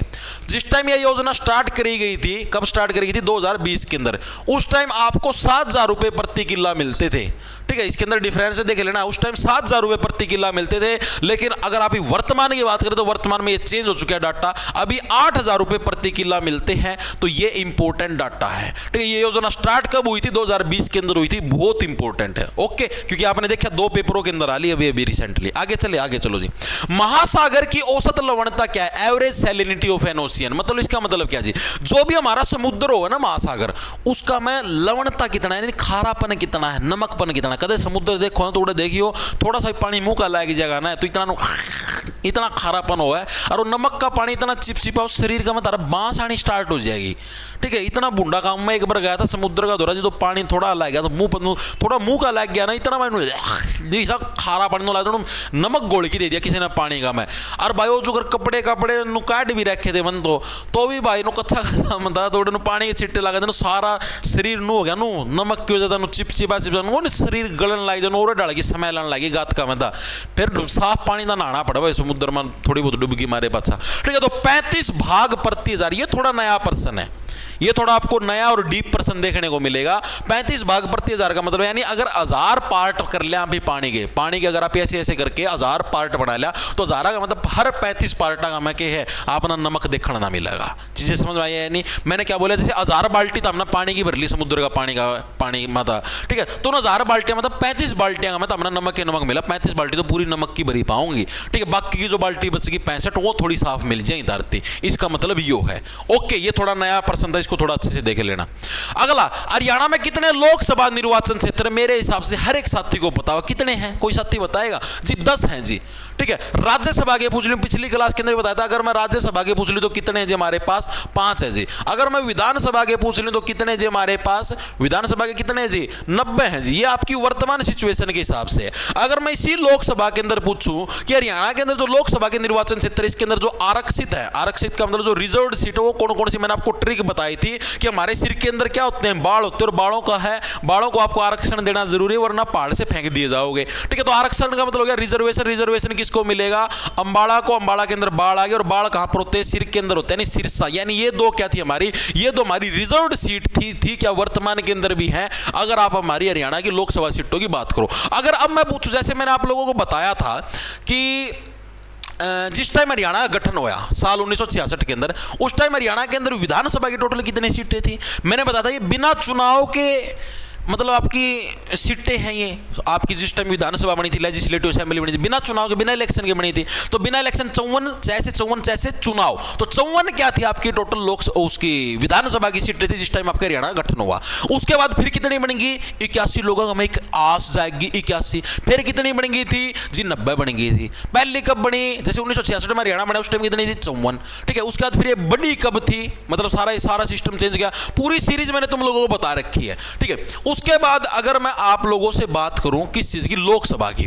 तो लोकसभा की 2 रिजर्व्ड सीट मैंने आप लोगों को बता दी। विधानसभा के अंदर कितनी है? 17 रिजर्व्ड सीट है। ओके जी। तो जिस टाइम हरियाणा बना साल 1966 के अंदर कितनी थी भाई आपकी लोकसभा की? 7 सीटें होती थी जी। कितनी थी? 7 सीटें थी जी। ओके जी, ये कंसेप्ट समझ आ गया। फिर ये बढ़ी कब जी? तो जब हमारे पहले आम चुनाव हुए 1967, उसके अंदर ये बढ़ गई, कितनी होगी? 9 कर दी भाई। कितनी कर दी? 9 सीटें कर दी। उसके बाद फिर इसके 10 साल बाद, इसके कितने? 10 साल बाद, जैसे आपातकाल के बाद जो आपकी विधानसभा की सीटें भी बढ़ी थी, तो इसके 10 साल बाद कितनी कर दी है? 10 सीटें कर दी। ओके जी। ठीक है, सेम प्रोसीजर आपका किसका रहता है? सेम टू सेम प्रोसीजर आपका जो विधानसभा का रहता है। विधानसभा के अंदर क्या थी? सबसे पहले हमारे पास कितनी चिट्ठियां आई? 54, फिर 81, और फिर कितनी कर दी? 90 कर दी। ये सेम प्रोसीजर आपका विधानसभा का रहेगा। ठीक है, लेजिस्लेटिव असेंबली। ठीक है, विधानसभा के अंदर रिजर्व्ड सीटें कितनी है अगर आप बात करें तो? रिजर्व्ड की अगर आप बात करेंगे तो 17 सीटें हैं। ओके जी। अब मैं बात करूं हरियाणा के अंदर कौन कौन सी लोकसभा सीटें, कोई साथी बताएगा? हरियाणा के अंदर लोकसभा की सीटें हैं कौन कौन सी? तो ये चीज आपके बकायदा याद होनी चाहिए। ठीक है, 2 तो ये होंगी अंबाला सिरसा, और कौन कौन सी है लोकसभा की? एक होगी जी हमारे पास कुरुक्षेत्र हो गया जी, करनाल हो गया जी। ठीक है, ये आपको याद रखनी पड़ेगी कौन कौन सी आपकी सीटें लोकसभा की, क्योंकि एग्जामिनर पूछता है निम्नलिखित में से कौन सी एक लोकसभा की सीट नहीं है। अगर तुमको नहीं पता हो तो नहीं, फिर रह ही जाओगे। ठीक है, उसके बाद हमारे पास रोहतक, जो से बड़े बड़े शहर है। रोहतक हो गया, फरीदाबाद भी बड़ा शहर है। फरीदाबाद का सारा और बड़ा शहर कौन सा है? गुरुग्राम भी बड़ा शहर है जी। ठीक है, हिसार भी बड़ा शहर है जी। है कोन्या जी? बिल्कुल है जी। कितने होगी? 2, 3, 2, 5, 6, 7, 8, 2 रह गई जी। हिसार तो नहीं आ रहा, और कौन सा बन गया? भिवानी है। भिवानी भी एक ठीक ठाक शहर का महेंद्रगढ़ नया जिला बनाया है तो उससे भी शुमार करना पड़ेगा। ठीक है, तो लिखेंगे सभी साथी, एक भिवानी हो गया और एक आपका क्या हो गया? महेंद्रगढ़ हो गया। ठीक है, पेपर के अंदर एग्जामिनर ऑप्शन कौन सा देता है? पेपर के अंदर एग्जामिनर ऑप्शन देता पंचकुला। पूछ लेगा आपसे कि निम्नलिखित में से कौन सी एक लोकसभा की सीट नहीं है? ऑप्शन में देगा पंचकुला। ठीक है, बाकी तीन इन मत दे जाए, दोनों से मैंने तारे लिखवाई हैं। ठीक है, बालक के नु देखिए पंचकुला तो पावेगी लोकसभा की, पंचकुला ना पक्का ठोक के आओगे, वो गलत हो जाएगा फिर। ठीक है, तो इस चीज का थोड़ा ध्यान रखेंगे भाई सभी साथी। ठीक है, आगे चलें, चलो जी अगला प्रश्न आता है हमारे पास।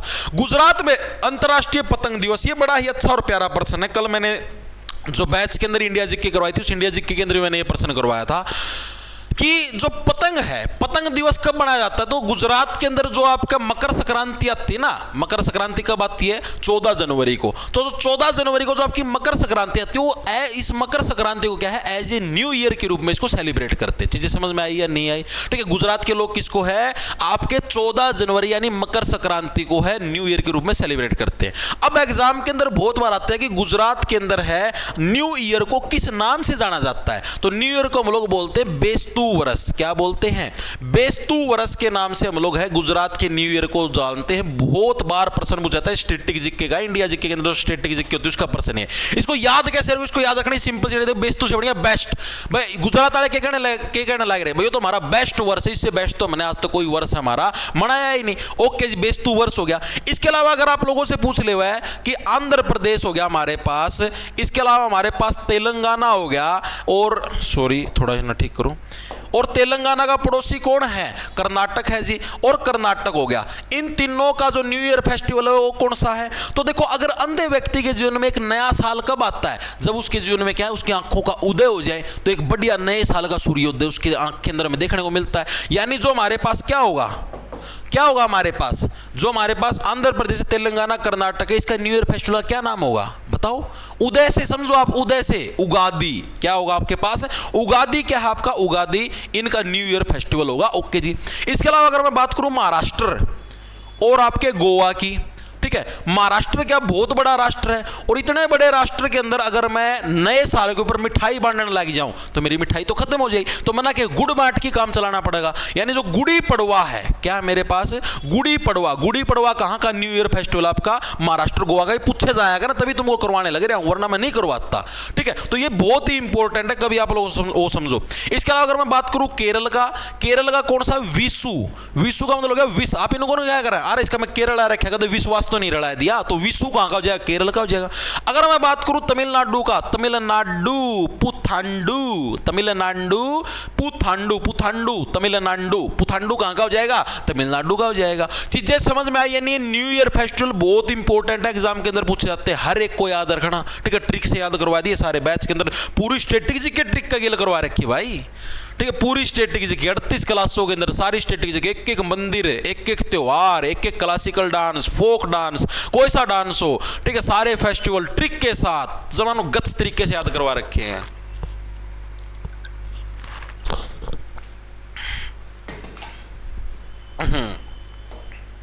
ये तो कल भी किया, परसों वाली क्लास के अंदर भी तो किया था। चोर गुम्बद नारनौल के अंदर है, नारनौल के अंदर ऑप्शन नंबर सी करेक्ट है, महेंद्रगढ़ के अंदर नारनौल। ये तो बिल्कुल इजी सा पर्सन है यार, परसों नहीं किया था। ठीक है, किसके द्वारा बनवाई गई कोई साथी बताएगा। एक अफगानी शासक था, याद करो मैंने नाम बताया था, जमाल खान। ठीक है, जो सारा का सारा माल चोरी करके यहीं पे रखता था चोर गुम्बद के अंदर। ठीक है, तो क्या है आपका, एक अफगानी नागरिक था, लिखेंगे सभी साथी, मैंने क्या बोला कि एक अफगानी शासक था जिसका क्या नाम था, जमाल खान। अफगानी शासक था, उसका क्या नाम था, उसका नाम था जी जमाल खान। और इसी जमाल खान के द्वारा क्या है, चोर गुम्बद का निर्माण करवाया गया। याद कैसे, जमाल से माल, सारा माल को यहीं पर जमा करता था। कहां पर, चोरी तो जमा करते सारे माल को जी, बिल्कुल सही बात है, कोई दिक्कत परेशानी नहीं जी। अब जो ये आपकी चोर गुम्बद है, इसके आर्किटेक्चर के बारे में पूछा गया था, इसके अंदर जो आपका HU के अंदर जो VLD का आपका एग्जाम हुआ था उसके अंदर भाई। तो ये जो थी, इसके मतलब कि आर्किटेक्चर कैसा था, इसका चकोर शेप थी। ठीक है, एग्जाम के अंदर क्या दे रखी थी भाई, इसकी अष्टाकार शेप है। अष्टाकार का मतलब 8 भुजाएं, लेकिन इसकी कैसी शेप थी हमारी, चकोर शेप थी, यानी कि स्क्वायर टाइप की हमें क्या इसकी शेप देखने मिलती है। और इसके ऊपर एक डोम थी, यानी अर्धगोलाकार, ऐसे ऐसे एक अर्धगोलाकार यानी हेमिस्फीयर टाइप की एक हमें डोम यानी ऊपर गुंबद हमको देखने को मिलती है। तो ये इस टाइप की हमें इसकी वास्तुकरी है देखने को मिलती है। इसके अलावा अगर आप नारनौल की बात करें तो नारनौल को क्या है, तालाबों व बावड़ियों का शहर बोला जाता है, क्योंकि यहाँ पर बहुत सारी बावड़ियां हैं, बहुत सारे तालाब है, तो तालाबों व बावड़ियों का शहर किसको बोला जाता है, नारनौल को बोला था। इसके अलावा सिंघों की डहर, क्या बोला था? सिंघों का मतलब शेर, शेरों की जो आपकी डहर है वो भी किसको बोला जाता है? नारनौल को। ठीक है, नार होती, नार का मतलब महिला, महिला क्या होती है? शेरनी जैसी होती है। ठीक है, तो सिंघों का जो डहर है वो भी किसको बोला जाता है? वो भी आपके नारनौल को बोला जाता है। तो ये भी बहुत इंपॉर्टेंट है। इसके अलावा इसी चोर गुंबद के पास आपको क्या देखने को मिलता है? शाह विलायत का मकबरा। लिखेंगे सभी साथी, इसी के पड़ोस में हमको क्या देखने को मिलता है? शाह विलायत का जो मकबरा है वो हमें चोर गुंबद के पड़ोस में देखने को मिलता है, शाह विलायत का मकबरा। ओके जी, चीज हमारे समझ में आ गई। इसके अलावा बीरबल का छत्ता भी निकल पड़ा था, या राय मुकुंद दास का छत्ता, वो भी हमें कहां पर देखने को मिलता है? नारनौल के अंदर देखने को मिलता है। और ये कौन था? ये आपका शाहजहां का जो दरबारी था वो था आपका कौन? मुकुंद दास, उसी के द्वारा इसका निर्माण करवाया गया था। अगर मैं बात करूं जल महल, तो जल महल किसके द्वारा? ये अकबर का दरबारी था। दोनों याद रखने हैं। अगर राय मुकुंद दास का छत्ता पूछ ले हुआ है तो किसका दरबारी था? आपका शाहजहां का। ठीक है, अगर जल महल पूछ ले हुआ है तो अकबर का। अकबर का दरबारी कौन था? मतलब जो कि उस टाइम नारनौल का जागीरदार बना रखा था, शाह कुली खान, उसके द्वारा 1591 में कौन सा बनाया गया? जल महल। पिछली क्लास के अंदर भी बताया था जी, बिल्कुल बताया था। इसके अलावा मिर्जा अली जान की बावड़ी, ये भी हमें यहीं पर देखने में मिलती है। डोसी की पहाड़ी याद है या नहीं है? डोसी की पहाड़ी मैंने अभी 2-3 दिन पहले इंडिया जीके के अंदर करवाई है। डोसी की पहाड़ी, डोसी की पहाड़ी किस लिए फेमस है? यहां पर क्या हमको एकमात्र, मतलब भारत का एकमात्र है शांत वोल्केनो देखने को मिलता है। वोल्केनो किसको बोलते हैं? ज्वालामुखी को। ईसा ज्वालामुखी जो आज तक कदे पट्टा ही नहीं है। ईसा ज्वालामुखी आप कड़े देखने ना मिले, डोसी की पहाड़ी के ऊपर ये ज्वालामुखी हमको देखने को मिलता है। ठीक है, जिसको हम लोग विलुप्त ज्वालामुखी भी बोलते हैं। जब मैंने ज्वालामुखी का टॉपिक करवाया था तो यहां पर मैंने ये चीज करवाई थी। ठीक है, और इसका संबंध किससे है? तो जो चौवियन ऋषि है, जो चम्मन परास्ता में खाया करो वाला चौवियन ऋषि है, ठीक है, उनके द्वारा क्या है, मतलब वो यहीं पर तपस्या वगैरह करते थे और ऐसा माना जाता है कि इन्हीं के द्वारा जो चम्मन परास की खोज करी गई थी। चीजें समझ में आई या नहीं आई? जी बिल्कुल आ गई। बेसिक सा है सारा सिस्टम। आगे चलते हैं। ग्राम पंचायत में निर्वाचित सदस्य को क्या कहा जाता है? वार्ड सदस्य। और इसका में क्या मुश्किल है? ये पंचायत का में किसी चीज का निर्वाचन हो, किसी का इलेक्शन हो तो उसकी क्या बोलेंगे? वार्ड सदस्य ही तो बोलेंगे, पंच तो बोलिया करा। और बहुत सारे पंच मिलके क्या एक सरपंच बनाते हैं। ठीक है, जैसे 2-3 पंच हो गए भाई, वार्ड नंबर 1 का पंच यो, वार्ड नंबर 2 का यो, वार्ड नंबर 3 का यो, तीनों पंच मिलकर कहते हम तो इसकी सरपंच बनावाएंगे। ठीक है, तो नो है अगर, तो उसको जो भी आपके ग्राम पंचायत के अंदर जो निर्वाचित सदस्य है उसको क्या बोलते हैं? पंच बोलते हैं। और पंच मिलकर क्या बनाते हैं? उन सब का ऐड होता है, वो सरपंच होता है। सचिव ये सेक्रेटरी है, सेक्रेटरी का पद सरकार बनाती है। सचिव कौन होता है? सरकारी होता है। ये इलेक्शन के माध्यम से नियुक्त नहीं होता, ये सरकार नियुक्त करती है। ओके ओके जी, अगला प्रश्न चलो। हरियाणा राज्य में दरी निर्माण का सबसे महत्वपूर्ण केंद्र कौन सा? दरी। दरी याद करो, सिटी ऑफ वीवर्स, बुनकरों का शहर कौन सा है? पानीपत। हेरा पानीपत का पानी तेरे करके गुलाबी हो रहा, तू फूला की से बोरी, तू पानी मारेगी छोरी, हरियाणा में गोलियां चल रही, ज्यादा टैक्सी हो रही, उरे उरे ऊ उरे उरे ऊ। देखो भाई, तो पानीपत के अंदर क्या हमें पानीपत को दरी निर्माण का महत्वपूर्ण केंद्र माना गया। सेम पर्सन आपका सीटी ग्रुप सी के अंदर भी आया था और डी के अंदर भी आया हुआ प्रीवियस ईयर के अंदर। इसी पानीपत को हम लोग क्या बोलते हैं? बुनकरों का शहर बोल देते हैं। क्या बोलते हैं? बुनकरों का शहर। और बुनकर को इंग्लिश में क्या बोलते हैं? वीवर बोलते हैं, नहीं जो किसी चीज को बुनने का काम करता है। तो कई बार इंग्लिश के अंदर भी पूछ रहा था कि सिटी ऑफ वीवर्स किसको बोलते हैं? वीवर्स स्पेलिंग लिख लो भाई, वीवर्स। ठीक है, सिटी ऑफ वीवर्स किसको बोलते हैं? पानीपत को ही क्या है? सिटी ऑफ वीवर्स यानी बुनकरों का शहर भी आपका बोला जाता है। सबसे ज्यादा जो कि आपको दरी के उद्योग, दरी देखी होगी जो खाट पे बिछाया करा, दरी होगी, और जितने भी कालीन के उद्योग हैं, ठीक है, मैक्सिमम दरी और कालीन उद्योग हमें कहां पर देखने को मिलते हैं?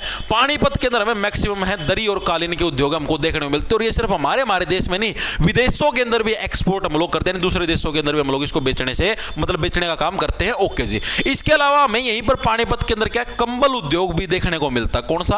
कंबल उद्योग भी हमें पानीपत के अंदर देखने को मिलता है। और इसकी खास बात क्या है? जो भारतीय सेना इंडियन आर्मी है उसके लिए भी जो कंबल बनते हैं वो यहीं से बनते हैं। लगभग 75% कंबल, ठीक है, लगभग हम लोग बोलेंगे 75 से 80 बोल लो, लगभग 75 से जो 80% जो कंबल हैं इंडियन आर्मी को जो दिए जाते हैं वो हमारे कहां से जाते हैं? पानीपत से जाते हैं। तो ये भी बहुत इंपॉर्टेंट है, एग्जामिनर पक्का पूछा, याद रखियो। ठीक है, इसके अलावा अगर आप लोगों से पूछ ले पचरंगा आचार उद्योग, पचरंगा जो अचार खांदे हो गए, पूड़े बने करा जिद मालपूड़े के अचार लगाई खाया करा, ठीक है। तो पचरंगा जो अचार उद्योग है ये भी हमें कहां पर देखने को मिलता है, यहीं पर देखने को मिलता है। इसके अलावा एक हमारा मुरब्बा है, मुरब्बा खाया है, मुरब्बा सेब का मुरब्बा, ठीक है। एक उसका आया अगर आमला का मुरब्बा, खाए कदे, बहुत ही बढ़िया होते हैं, कभी खाया करो जीवन के अंदर, ठीक है। तो ये हमें यहाँ पर देखने को मिलता है। इसके अलावा और पानीपत किस लिए फेमस है, पानीपत के अंदर हमें इंडियन ऑयल की रिफाइनरी देखने को मिलती है। रिफाइनरी का मतलब जो कच्चे तेल से बढ़िया पेट्रोल डीजल बनाने का काम कर, पेट्रोल डीजल तो बढ़िया रहे को नहीं, इथेनॉल गोली दिया उसका मैं, ठीक है। वो धृतराष्ट्र वो पागल हो रहा है पुत्र मोह के अंदर, उसना नुए को नहीं ज्ञान। अरे तेरा पुत्र मोह का चक्कर में ये जितने लोग से सारे गाड़ियां मठ मर चुका है, ठीक है। 9 की गाड़ियां मठ मारा है, ये किसी दिन सारा सौदा भड़क जाए, उस दिन गोभी खोद देगा तेरी, ना दिमाग खराब कराया करो। तो हम ये इथेनॉल गोली दिया, कोई सा नॉल गोली दिया, सुप्रीम कोर्ट मानू का हम तो एक्सपेरिमेंट करा, हाँ अच्छा रहे हम ना बेरा को ना तो हम एक्सपेरिमेंट। अरे तो एक्सपेरिमेंट जनता के ऊपर क्यों करो, था मैं खुद के ऊपर करो, खुद की सरकारी गाड़ी है और तारी प्राइवेट गाड़ी उन पर करो, जनता ये क्यों गोभी खोदने लगे रहे। और हमने इथेनॉल लेना लाओ, हमने कोई परेशानी को नहीं, कम से कम ऑप्शन तो दे दो कि हाँ भाई जिसकी गाड़ी में इथेनॉल जो ना गलवाना चाहता हो साफ तेल गलवा लो, 100% प्योर पेट्रोल, जिसने इथेनॉल गलवाना इथेनॉल गलवाओ, जिसने सारा दुक्का गंडा जूस गिड़वाना गंडा जूस भी गिड़वा लो, हमने कोई दिक्कत को नहीं, ठीक है। लेकिन ऑप्शन तो दो, तो हमने तो कंपलसरी कर दिया, जिसकी गाड़ी में 100% प्योर पेट्रोल गला है उसने बेचारा धक्का इथेनॉल गलवाना पड़ रहा है, यह चीज तो गलत है ना। तो महंगे फालतू रुपये ले लो, 100 रुपये फालतू कि प्योर पेट्रोल के 100 रुपये और महंगा, ठीक है। लेकिन ये गलत काम है भाई, ठीक है। आप पुत्र मोह के अंदर पागल हो, कोई दिक्कत नहीं, आप धृतराष्ट्र बनो, कुछ बनो, हमने कोई दिक्कत को नहीं, लेकिन जनता को परेशान मत करो बस, ठीक है। यह चीज गलत हो जाएगी। ओके, तो ये चीजें समझ में आई या नहीं। तो यानी कि जो हमें तेल की रिफाइनरी है, ठीक है, इंडियन ऑयल वाली, ये भी हमें कहां पर, पानीपत के अंदर। कैसे याद रखोगे, आजकल तेल के अंदर क्या पानी मिलने लगा, इस तरीके से याद रखो। ओके ओके जी, आगे चलते हैं। अगला प्रश्न, 7वीं आर्थिक जनगणना किस वर्ष नियोजित की गई थी। आर्थिक का मतलब होता है कि पैसे की दृष्टि से है हमारा देश कितना मजबूत है, तो उसके लिए एक आर्थिक जनगणना की गई थी और 7th वाली हमारी साल 2019 के अंदर की गई थी। ऑप्शन नंबर सी हमारा करेक्ट हो जाएगा। अब बहुत बार एग्जाम के अंदर यह पूछा जाता है कि किस मंत्रालय के द्वारा की जाती है, कोई साथी बताएगा यह आर्थिक जनगणना कौन से मंत्रालय के द्वारा की जाती है। इंट दूं, एम कैपिटल एम छोटा ओ बड़ा एस, इतना इंट दे दिया, ठीक है। आगा था मैंने पूरा करो और कमेंट का मैं भगा दियो कौन सा मंत्रालय था, बस इतना ही पूछा जाता है इसके बारे में, ठीक है। ओके जी, आगे चलते हैं। आपको 2 सूची दी गई है और आपको बताना कौन सा प्रशासनिक विभाग है, किससे बिलोंग करेगा। प्रशासनिक विभाग मैंने आपको बताया था हरियाणा के अंदर पिछली क्लास के टोटल कितने मंडल थे जी, 6 मंडल थे।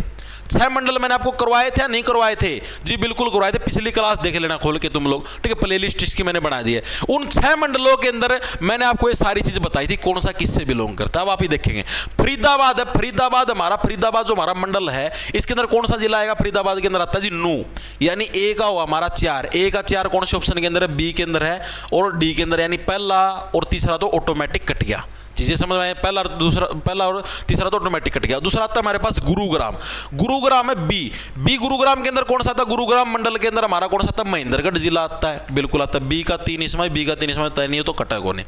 अगला आता है हमारे पास सी के अंदर आता है रोहतक, रोहतक के अंदर कौन सा पड़ता है, रोहतक के अंदर पड़ता है जी हमारे पास चरखी दादरी, चरखी दादरी रोहतक मंडल के अंदर आता है। तो सी का 2 सी का 1 यानी ये वाला भी कट गया, ऑप्शन नंबर बी हमारा करेक्ट हो जाए। रोहतक के अंदर हमारा चरखी दादरी आता है, करनाल के अंदर हमारा करनाल मंडल के अंदर पानीपत आता है। ये मैं आपको मंडल करवा चुका हूं, 6 मंडल हैं, 6 के 6 मंडल आगे जिले भी करवा चुका। रोहतक के अंदर में 5 जिले देखने मिले, याद करो, रोहतक था, झज्जर था, सोनीपत था, ठीक है, भिवानी था, चरखी दादरी था, पिछली क्लास के में बताया था, ठीक है। अंबाड़ा था, अंबाड़ा का में 4 जिले थे, एक अंबाड़ा खुद हो गया, अंबाड़ा का आसपास का एरिया चकलो, कुरुक्षेत्र हो गया, पंचकुला हो गया, यमुनानगर हो गया, हिसार था, हिसार के अंदर आपके 4 तो 5 हो गए, पहला हिसार का में 4 थे, हिसार हो गया, हांसी हो गया, ठीक है, फतेहबाद हो गया, फतेहबाद का पड़ोस में सिरसा हो गया, जींद हो गए, सारे आपके हिसार मंडल के अंदर आते हैं। तो इस तरीके से हम लोग इसको याद रखेंगे, ठीक है। पिछली क्लास के अंदर करवा चुके हैं तो बार बार लिखने की जरूरत नहीं है। अगला, निम्नलिखित में से कौन सा भारत का केंद्रीय बैंक संस्थान है जो भारतीय रुपए की मौद्रिक नीति मॉनेटरी पॉलिसी को जो कंट्रोल करने का काम करता है, कौन करता है, रिजर्व बैंक ऑफ इंडिया। इसके बारे में विस्तार पूर्वक सारी चीजें पढ़ने का काम करें। रिजर्व बैंक ऑफ इंडिया की स्थापना है, एस्टेब्लिशमेंट आपकी कब हुई, साल 1935 के अंदर। 35 का मतलब हो गया पैसा, 35 पैसा यानी पैसे के लिए रिजर्व बैंक ऑफ इंडिया की स्थापना 1935 के अंदर करी। किस अधिनियम के तहत, कौन से कानून के तहत की गई, तो इससे 1 साल पहले आपका अधिनियम बन गया था, कानून बन गया था। तो कानून कौन सा था, 1934 का जो आपका अधिनियम था उसके तहत इसकी स्थापना करी गई। ओके जी। किस आयोग की सिफारिश पर करी गई? तो यंग हिल्टन जो आयोग था उस आयोग की सिफारिश पर क्या है, इसकी आपकी स्थापना करी। यंग का मतलब हो गया मतलब जवान जवान लोंडे थे, उन्होंने बोले यार रिजर्व बैंक की स्थापना करो, तो यंग हिल्टन आयोग की सिफारिश पर इसकी स्थापना करी गई। इसका राष्ट्रीयकरण कब हुआ, नेशनलाइजेशन कब हुआ, कब इसको सरकारी बैंक का दर्जा मिला? तो जैसे हमारा देश आजाद हुआ उसके 2 साल बाद 1949 के अंदर क्या है, इसका हमारा राष्ट्रीयकरण हो गया। इसके जो पहले जो गवर्नर थे वो कौन थे? तो पहला गवर्नर कौन था, कौन सा था हमारा इसका? Osborne Smith. ओसबोर्न जो स्मिथ था वो क्या था, इसका फर्स्ट गवर्नर था। अगर मैं बात करूं फर्स्ट इंडियन गवर्नर कौन था, तो फर्स्ट इंडियन गवर्नर कौन था? सीडी देशमुख था। बोला मैं देखो देश का मुख्य किसा बनाऊंगे, मैं गवर्नर बन गया। सीडी देशमुख क्या था, इसके आपके पहले इंडियन गवर्नर थे। और पहला अंग्रेज गवर्नर पूछ लेगा तो ओसबोर्न स्मिथ। तो ये आपके रिजर्व बैंक ऑफ इंडिया से रिलेटेड फैक्ट है जो कि आपके याद होने चाहिए। अगर मैं इसी के अंदर पूछ लूं आप लोगों से SBI state bank of India की स्थापना कब हुई, तो इसी के कुछ साल बाद यानी 6 साल बाद 1955 के अंदर क्या हमारे SBI state bank of India की हमारी है स्थापना होने का काम किया हुआ था। अब आप लोगों के लिए मैं एक होमवर्क देने लग रहा हूं, इस एसबीआई का पुराना नाम क्या था, इसका ओल्ड नाम क्या था, पहले इसको किस नाम से जाना जाता था, ये आप लोगों को कमेंट बॉक्स के अंदर बताना है। ओके जी, आगे चलते हैं। अगला प्रश्न आता है पंजाब का पुनर्गठन जिसने हरियाणा को पूर्ण राज्य के रूप में स्थापित किया किस वर्ष हुआ? पंजाब का पुनर्गठन है भाई, यानी दोबारा से गठन किस वर्ष हुआ? सबको पता 1966 के अंदर जिस टाइम हरियाणा बना उस टाइम पुनर्गठन होगा। इसका में कौन सी लंबी चौड़ी कहानी थी, सिंपल सा कंसेप्ट यार, जिस टाइम हरियाणा बना उस टाइम पंजाब न्यारा बना था, और कि मैं न्यारा बना था उसका मैं नहीं जी। ठीक है, अब मेरे को यह बताओ कि किस आयोग की सिफारिश पर बना, ये बताओ मेरे को।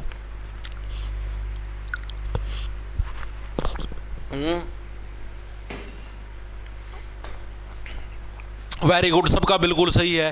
देखो भाई, तो पहली बात तो भाई हरियाणा बनया कब था?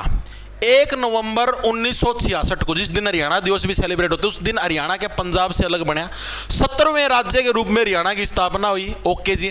किस आयोग की सिफारिश पर? पिछली क्लास के अंदर भी बताया था, जे.सी. शाह आयोग है, इसकी सिफारिश पर हरियाणा का आपका गठन कराया गया। आयोग की सिफारिश पर क्या है, हरियाणा का गठन किया गया। ओके जी, ये चीज भी हमारे समझ में आ गई, दिमाग के अंदर कुछ बिल्कुल बेसिक चीज है यार, ये पिछली क्लास के अंदर अभी पढ़ चुके हैं। ठीक है जी। अब ये जो आयोग था जे.सी. शाह आयोग, इसका जो अध्यक्ष था वो तो था जे.सी. शाह। इसके 2 अन्य सदस्य हैं, इनके भी नाम कई बार एग्जामिनर पूछ लेता है। इसके 2 अन्य सदस्य कौन कौन से थे, उनके बकायदा आपको नाम याद होने चाहिए। कौन? तो पहले व्यक्ति का नाम था एस दत्त और दूसरे का नाम था हमारे पास क्या, एम फिलिप। दोनों के नाम आपके याद होने चाहिए, लिखेंगे सभी साथी, एस दत्त और हमारे पास दूसरा कौन सा था, एम फिलिप। ठीक है, ये दोनों जने थे, ये दो इसके 2 अन्य सदस्य थे और मेन हेड था वो कौन था, जे.सी. शाह। इसकी सिफारिश पर क्या है, एक अलग हमारा इसका गठन हुआ। अब आपसे पूछा था हरियाणा गठन कौन से संविधान संशोधन के तहत हुआ? 17वां राज्य था और संविधान संशोधन पूछ लेंगे तो 18वां जो कॉन्स्टिट्यूशनल अमेंडमेंट था, ठीक है, उसके तहत क्या इसका हमारा गठन हुआ था। ओके, संविधान संशोधन का जो प्रावधान है संविधान के कौन से अनुच्छेद के अंदर, अनुच्छेद नंबर 368 के अंदर भाई कोई भी चीज अड़ेगी तो उसके अंदर हम लोग संशोधन कर देंगे, चेंज कर देंगे। ओके जी, चीज हमारे समझ में आ गई भाई। ठीक है, और ये जो आपका जे.सी. शाह आयोग है, इसकी स्थापना किस समिति की सिफारिश पर हुई? तो सरदार जो हुकुम सिंह समिति थी, लिखेंगे सभी साथी, सरदार हुकुम सिंह समिति थी, उसकी सिफारिश पर क्या है, इस आयोग की स्थापना हुई थी। ओके जी, ये कंसेप्ट भी हमारे समझ में आ गया, दिमाग के अंदर घुस गया, बिल्कुल बेसिक सा कंसेप्ट, इसके अंदर कुछ भी नहीं है। ठीक है, जिस टाइम हरियाणा का गठन हुआ उस टाइम हरियाणा के अंदर टोटल कितने जिले थे? तो उस टाइम हरियाणा के अंदर टोटल 7 जिले थे। इन 7 जिलों के अंदर सबसे जो बड़ा जिला था वो था जी हिसार और सबसे जो छोटा जिला था वो था जी हमारा जींद। ठीक है, जब से जींद का निर्माण है, जींद के आज तक कभी भी टुकड़े नहीं हुए, इसलिए इसको हरियाणा का क्या बोलते हैं, दिल्ली भी बोल देते हैं। हिसार के भी 2-3 बार टुकड़े हुए लिए। ठीक है, कदे हिसार था न्यारा पाड़ी की भिवानी बना दिया, कदे हिसार था न्यारा पाड़ी की फतेहाबाद बना दिया, ये भी हिसार था न्यारा पाड़ी की अपना यो के बोलिया कर आसी बना दिया। तो हिसार के मल्टीपल टाइम टुकड़े हो चुके, तो हिसार तो बेचारा नु घिसा रखा, कदे सिरसा बना दिया, कदे किमें बना दिया। तो जो ये 7 जिले थे, इन 7 जिलों के नाम तुम्हारे याद होने चाहिए। इसकी ट्रिक है घर। ठीक है, घर याद रखो, घर। ठीक है, घर क्या है, घर हमारा कहां पर है, जम्मू कश्मीर के अंदर। ठीक है, हर कोई व्यक्ति जम्मू कश्मीर में घर लेना चाहता है। ठीक है, इस तरीके यानी घर हमारा कहां पर है, जम्मू कश्मीर में है जी। इस तरीके से रखो, जेके में। ठीक है, घर हमारा कहां पर है, जेके में। याद कैसे रखो, जी से बन गया हमारे पास गुरुग्राम, गुरुग्राम था जी, बिल्कुल था जी। एच से क्या बन गया, हिसार बन गया जी, हिसार था, अरे था। ए से क्या बन गया, अंबाला बन गया जी, अंबाला था, बिल्कुल था जी। आर से बन गया रोहतक, रोहतक था जी, बिल्कुल था जी। था कोन्या था, ये सारे वो बताऊं जो जो जो थे। ठीक है, जैसे क्या बन गया ये पढ़ा सब तो छोटा था, कौन था, जिंदू जींद था। और कैसे हमारे पास क्या बन गया, करनाल बनेगा कुरुक्षेत्र बनेगा, करनाल बनेगा कुरुक्षेत्र ना ठोके यो। ठीक है, क्या बन गया हमारे पास, करनाल बन गया। ओके जी, तो ये कंसेप्ट समझ, 3 बन गए और 3 6 हो रहे हैं, तो 1 2 3 4 5 6 रह कौन सा गया, अच्छा एम भी बन गया। एम से आपका क्या बन गया, आपके पास महेंद्रगढ़ बन गया भाई, सॉरी एम तो आपको लिखवाना है, भूल गया था। एम से क्या बन गया हमारे पास, महेंद्रगढ़ बन गया भाई। ठीक है, महेंद्रगढ़ भी हरियाणा के गठन के समय था। ठीक है, तो ये आपके याद हुआ नहीं हुआ, घर हमारा कहां पर है, जेके यानी जम्मू कश्मीर के अंदर, इस ट्रिक से हम लोग इसको याद रखेंगे। ठीक है, ओके चले आगे, चलो जी अगला प्रश्न आता है हमारे पास, निम्नलिखित में से किस राज्य का प्राचीन नाम कलिंगा था। कलिंगा से बढ़िया कलिंग का युद्ध। कलिंग का युद्ध याद है या नहीं है, कलिंग का युद्ध लड़ने के बाद किसने अपना मतलब आगे भविष्य में युद्ध लड़ने से मना कर दिया, कोई साथी बताएगा, सम्राट अशोक, जो कि किस वंश से बिलोंग करते थे, मौर्य वंश से। सम्राट अशोक के वीणा बजाते हुए के सिक्के में कहां से मिलते हैं, कहां से मिलते हैं, मतलब कहां से नहीं सॉरी, किसके सिक्के मिलते हैं वीणा बजाते हुए, सम्राट अशोक के सिक्के मिलते हैं। ओके जी, सम्राट अशोक ने क्या है, जैसे वो गद्दी पर बैठे, गद्दी पर बैठने के 7 वर्ष बाद उन्होंने क्या कलिंग का युद्ध लड़ा। और कलिंग के युद्ध लड़ने के बाद क्या बोले, मैं आज पाछा कोई भी युद्ध नहीं लड़ूंगा। और ये जो कलिंग है ये हमें उड़ीसा के अंदर देखने को मिलता है, कोस्टल उड़ीसा यानी तटीय उड़ीसा का मतलब हो गया, जो उड़ीसा का जो तटीय इलाका जो समुद्र के साथ बाउंड्री बनाता है, वहां पर हमें उड़ीसा देखने को मिलता है। और यही आपका कलिंग का युद्ध था, जो कि वर्तमान में हमें कलिंग कहां पर देखने को मिलता है, उड़ीसा के अंदर देखने को मिलता है। ओके जी, ठीक है, बेसिक है, इसके अंदर कुछ मुश्किल नहीं। आगे चलते हैं, हरियाणा में प्रतिवर्ष गीता जयंती महोत्सव, देखो गीता का मेन काम कड़ा है, जहां पर भगवान श्री कृष्ण होंगे। भगवान श्री कृष्ण कहां पर है, कुरुक्षेत्र के अंदर है, तो कुरुक्षेत्र के अंदर ही गीता जयंती महोत्सव प्रतिवर्ष कब होता है, अक्टूबर नवंबर के महीने के अंदर गीता महोत्सव आपका आयोजित करवाया जाता है। बिल्कुल बेसिक प्रश्न, इसके अंदर कुछ भी मुश्किल नहीं है। ओके जी, आगे चलते हैं, कौन सा राज्य केंद्र शासित राज्य भारत का मुकुट, भारत का मुकुट किसको बोलते हैं, जम्मू कश्मीर को बोलते हैं। क्या टुच्चे लेवल के प्रश्न है यार, आगे चलो। किसे हरियाणा का शेक्सपियर और हरियाणा का सूर्य कवि पिछली क्लास के अंदर बताया था, 1903 के अंदर सोनीपत के जाट्टी कला गांव के अंदर जन्म हुआ था। किसका हुआ था, पिछली क्लास के अंदर बताया था, लक्ष्मी चंद जी का हुआ था। बिल्कुल सही बात है या नहीं है, ठीक है जी। इसके अलावा मैं बात करूं, हरियाणा का कालिदास किसको बोला जाता है, दीपचंद बहमन को बोला जाता है। याद रखने की ट्रिक क्या है, क्योंकि दीपक अगर जलेगा तो नीचे से काला काला भी तो करेगा। तो हरियाणा का कालिदास किसको बोलते हैं, दीपचंद बहमन को बोलते हैं। ठीक है, अगर मैं बात करूं चौधरी बंसीलाल, इनको हरियाणा का क्या बोलते हैं, लोह पुरुष बोला जाता है। याद कैसे रखोगे, बंसी कैसे होती है जी, लोहे की भी होती है, लकड़ी की भी होती है। तो हरियाणा का लोह पुरुष किसको बोलते हैं, चौधरी बंसीलाल को। आधुनिक हरियाणा का निर्माता किसको बोलते हैं, चौधरी बंसीलाल को। ठीक है, तो इस तरीके से हम लोग इनको क्या रखेंगे, याद रखेंगे। ओके जी, ठीक है। बाजे भगत हो गए हमारे, वो भी एक हमारे बहुत ही फेमस मतलब कि सांगी के रूप में जाने जाते हैं। इसके अलावा मांगे राम है, मांगे राम भी एक बहुत ही फेमस है, सांग वगैरह इन्हीं के रचनाकारों के अंदर शुमार है। और मांगे राम है ये आपके, ये समझ लो जो हमारे लक्ष्मी चंद थे, लक्ष्मी चंद के सबसे फेवरेट जो शिष्य थे ना, उनके अंदर पंडित मांगे राम शुमार थे। पूरा मैंने सांग वाला पूरा चैप्टर 2 क्लासों के अंदर डीपली करवा रखा है हरियाणा जीके के अंदर। ठीक है, आगे चले, आगे चलो जी। भारतीय संविधान में कुल कितने मौलिक अधिकार हैं, ये बड़ा अच्छा प्रश्न है। एक प्रश्न आपसे एग्जामिनर ये पूछता है कि भारत का जो मूल संविधान था, मूल का मतलब समझते हो, मूल का मतलब है जिस टाइम भारत का संविधान बना, ठीक है, कब बना था, 1950 में।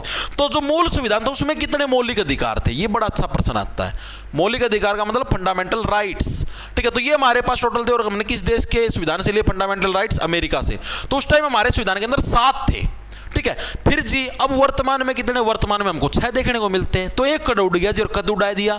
तो एक था जी हमारे पास संपत्ति का अधिकार, जो आजकल की युवा पीढ़ी है ना, लुगाई गांधी बिगड़ जाए ये।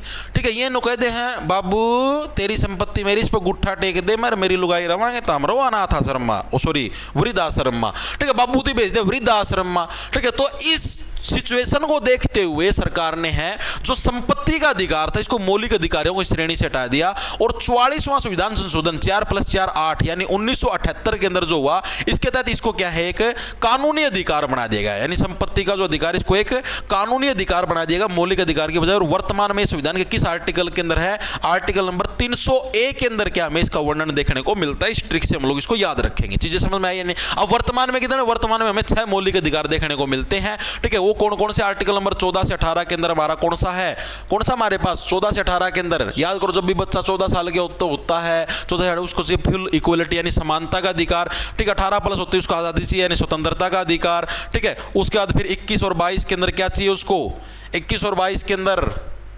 स्वतंत्रता दे दी हम लोगों ने। इतनी स्वतंत्रता के अंदर अगर घूमेगा, सॉरी 1920 नहीं आएगा, 1919 से आपका 21 तक आएगा, हाँ 19 से 21 आवा 22 तक आएगा, सॉरी 19 से 22 तक उसको चाहिए फुल आज़ादी चाहिए भाई। अब आज़ादी मिलेगी तो शोषण भी होगा, तो 23-24 का में शोषण हो गया, ठीक है, शोषण के विरुद्ध अधिकार, शोषण होगा तो ब्याह भी करना पड़ेगा, ठीक है, ब्याह कर दौड़ी के धर्म बदलना पड़ जाए। 25 से 28 के अंदर धार्मिक स्वतंत्रता का अधिकार, 29 से 30 के अंदर बालक होगा तो उसको शिक्षा संस्कृति का ज्ञान देना पड़ेगा, 29 के अंदर शिक्षा संस्कृति का ज्ञान, 32 के अंदर क्या संवैधानिक उपचारों का अधिकार, यानी अभी तक जो कांड करे उनको उपचार भी तो करना पड़ेगा, उसको बोले संवैधानिक उपचार। ट्रिक से सारे याद करवा रखे बैच के अंदर, टेंशन ना लो तुम। हरियाणा का राज्य पक्षी यो रोजे दिख जा राज्य पक्षी भाई से ना खा लिए भाई के है हमारे पास श्याम फ्रैंकोलिन, चंट आदमी श्याम लिख दिया, ब्लैक कौन लिखा, ब्लैक थी श्याम भी बोल दिया, कड़िया लग, ठीक है, तो श्याम फ्रैंकोलिन लिख दिया। राज्य के पशु पूछ लेगा, काला हिरण है जी, पेड़ पूछ लेगा, पिपल का पेड़ है जी, फूल पूछ लेगा, कमल का फूल है जी, ये कै बार पूछ लिए, इस तरह यार पर्सन नहीं पाता इना। नेशनल रूरल लाइवलीहुड मिशन का नया नाम क्या है, ये बड़ा अच्छा प्रश्न पूछा है। नेशनल रूरल लाइवलीहुड का मिशन का मतलब है जो गांव के लोग हैं उनको इतना तो कम से कम हम लोग सुविधा उपलब्ध करवाएं कि वो अच्छे से अपना जीवन जी पाएं, ठीक है, इसको हम लोग बोलते हैं दीनदयाल अंत्योदय योजना। अंत्योदय का मतलब जो हमारे समाज का जो अंतिम से अंतिम व्यक्ति है जिसको मतलब कि सुविधाएं फैसिलिटी नहीं मिलने लग रही, उनको भी हर एक चीज की फैसिलिटी सुविधा उपलब्ध करवाना हमारा लक्ष्य है, तो ये इसका नाम था। ओके जी, आगे चलते हैं। राष्ट्रीय सीमा शुल्क और अप्रत्यक्ष कर और स्वापक दरव्य अकेडमी, जिसको नासिन बोलते हैं भाई, नासिन। ये जो तुम सीजीएल वगैरह की अगर कभी तैयारी करी हो तो याद होगा जो हम लोग जीएसटी इंस्पेक्टर लगते हैं तो हमारी ट्रेनिंग होती है, किधर होती है, नासिन के अंदर होती है। नासिन बेंगलोर के अंदर भी अलग अलग जगह हमको देखने को मिलती है। तो ये जो नासिन है, ये पूछा भाई नासिन का जो हेडक्वार्टर है ये हरियाणा के अंदर कहां पर, ये प्रश्न आप लोगों से पूछा गया। तो हरियाणा के अंदर जो सबसे बढ़िया शहर होगा जहां पर फैक्ट्री वगैरह अच्छी खासी हो तो गुड़गांव के अंदर है जी। तो गुड़गांव के पड़ोस में कौन है, फरीदाबाद भी जी, गुड़गांव तो ऑप्शन के अंदर ही नहीं है। तो फरीदाबाद के अंदर हमें क्या है जो नासिन अकेडमी ये हमको देखने को मिलती है। इसकी स्थापना, पहली बात तो ये किस मंत्रालय के दिन आती, कोई साथी बताएगा, आपसे पूछ ले, क्या पता स्टेटमेंट टाइप का क्वेश्चन बना के दे। नासिन अकेडमी है किस मंत्रालय के दिन आती है, तो ये हमारी जो वित्त मंत्रालय है, किसके दिन, वित्त यानी फाइनेंस डिपार्टमेंट है, फाइनेंस जो डिपार्टमेंट फाइनेंस मिनिस्ट्री है उसके अधीन आता है नासिन, ठीक है। मैक्सिमम बच्चे इसके अंदर गलती करते हैं, नासिन को ठोक देते हैं गृह मंत्रालय के दिन। गृह नहीं आता आपका, फाइनेंस डिपार्टमेंट का काम भाई, सारा पैसे को मैनेज करना, टैक्स वगैरह कौन करता है, फाइनेंस डिपार्टमेंट करता है भाई, ठीक है। इसकी स्थापना कब, कैसे, क्या कुछ हुई थी, तो साल 1955 के अंदर भाई, ठीक है। अकेडमी कब आई थी, साल 1955 के अंदर क्या हरियाणा के अंदर इस अकेडमी की शुरुआत हुई थी। यहाँ पर ट्रेनिंग दी जाती है, जो भी जीएसटी इंस्पेक्टर बनते हैं, सीबीआई के अंदर जाते हैं, नारकोटिक्स वगैरह के अंदर जाते हैं, तो उनको यहाँ पर ट्रेनिंग दी जाती है। और जो आपके ये ईडी आरडी वाले वहीं लग ट्रेनिंग वगैरह सारी हमारी यहीं पर दी जाती है। ओके ओके जी, आगे चलते हैं। अगला आता है रऊफ नृत्य, स्टैटिक जीके के अंदर क्या कितनी बार करवाया गया, रऊफ से बढ़िया रुई, ठीक है, रैसे रऊफ रैसे रुई। रुई कहां पर देखने मिल, जहां पर बर्फ होगी, बर्फ कड़ा जम्मू कश्मीर का मैं सप्ताह गणी, तो जम्मू कश्मीर के अंदर हमको क्या देखने को मिलेगा, रऊफ नृत्य 100 बार करवा रखे ट्रिक गेल। आगे चलो जी। हरियाणा का सर्वाधिक गंतव, गंतव का मतलब भीड़, जड़ा सप्ताह गणी भीड़ देखने मिला, डेंसिटी सप्ताह गणी है, कड़ा है सप्ताह गणी डेंसिटी, फरीदाबाद का मैं देखने मिला है। और ये डेंसिटी है कितनी, कोई साथी बताएगा। अकॉर्डिंग टू 2011 सेंसस यानी जो 2011 की जनगणना है उसके अनुसार हमारा यहाँ का गंतव कितना, कोई साथी बताएगा। सिंपल सी ट्रिक थी, क्या थी, 2 4 4 2 आगा 2 पाछा बीच में 4 4, ठीक है। 24-42 का सबसे अधिक गंतव अगर मैं पूछ लूं सबसे कम गंतव वाला कौन सा, सबसे कम डेंसिटी, ये हमें कहां पर देखनी है, हमें सिरसा जिले के अंदर। सिरसा जिला बड़ा है, भीड़ कम है, तो सबसे कम गंतव हमें कहां पर, सिरसा के अंदर देखना। सिरसा कौन लिखना लग रहा है यार, के विकास होगा तेरा, ठीक है। सिरसा जिले के अंदर हमें सबसे कम गंतव देखने को मिलता है, कितना है, मात्र 303, तीन एक लोग रहा भाई, ठीक है, मात्र 303 क्या है, सिरसा का हमें गंतव 100 के सबसे कम है। एरिया के हिसाब से सबसे बड़ा पूछ ले सिरसा है, ठीक है। तो इस चीज को भी याद रखना, बहुत ही इंपॉर्टेंट कंसेप्ट। अगर मैं पूछ लूं हरियाणा का एवरेज गंतव टोटल कितना हरियाणा का अकॉर्डिंग टू 2011 सेंसस, तो 573 व्यक्ति प्रति वर्ग किलोमीटर क्या है हरियाणा का आपका टोटल हमें एवरेज जो डेंसिटी वो हमको देखने को मिलती है। ओके जी, अगले प्रश्न के ऊपर आओ।